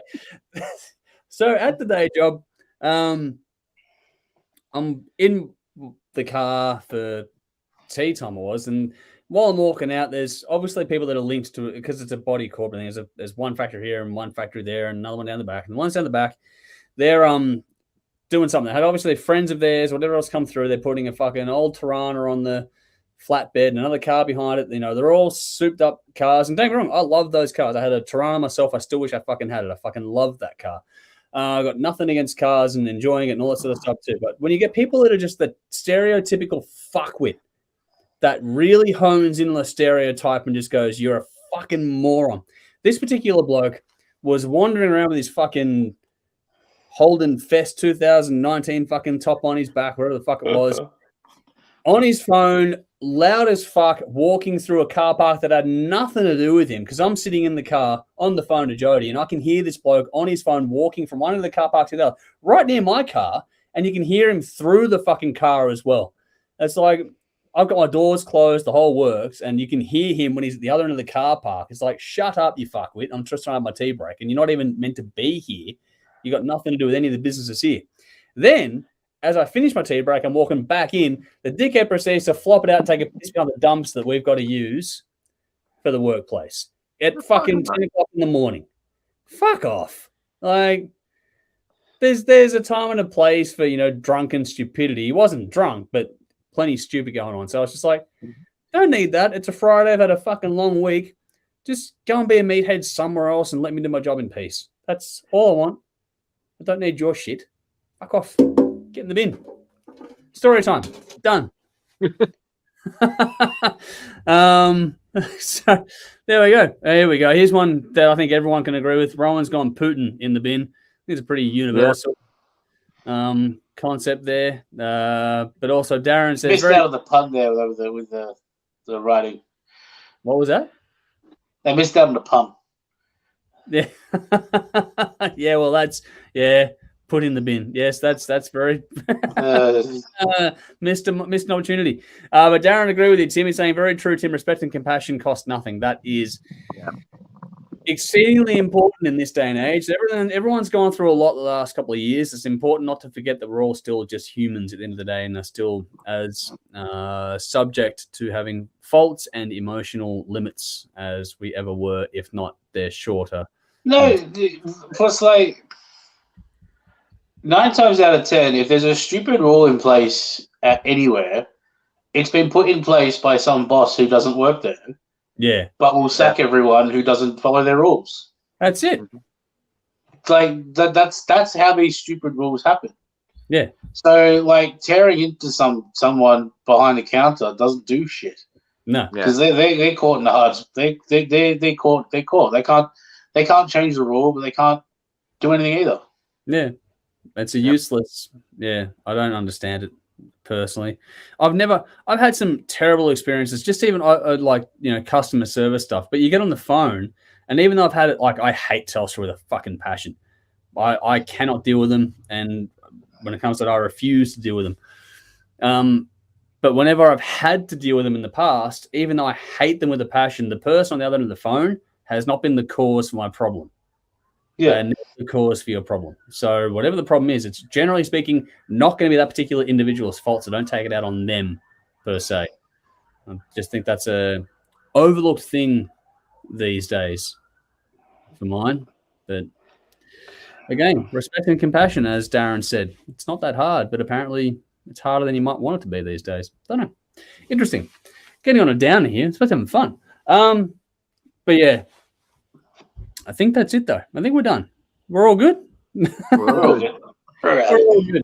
All right. So make sure you're looking after yourselves out there. Make sure you give us your thoughts. Even if you're tuning in later on, you're not watching this live, then tune in whenever you can and give us your thoughts as we go through. We just really, really enjoy hearing from you all. So keep them coming. Whenever you're watching, listening, whatever else, it's all good. Just, let us know your thoughts however you can. And if you're trying to get in touch with us about things to do with submissions, that media@thehardrockshow.com is the email to send it to, because that is how it will get through to me as soon as possible versus any of the other platforms that are there. Conrad's jumped up saying, I quit my job at the shop because those customers Northland were so disgustingly rude and vile, it was turning more and more into Basil Faulty every day. Fucking hell, man. Wow. That's a shame to hear. I hope you've landed on your feet in that regard there, mate. Yeah, that's nuts. It's so bad, and I just found it the customer side of things. I found it to be more insane, not less insane as time has gone by. Oh, Whoa. we're back. No, Tim's gone. Tim's back. I'm here. What Well, happened there? I have That no was idea weird. what happened there. Okay. Something went very strange. All right, maybe it's a Weird. sign of the digital gods telling us to fuck off.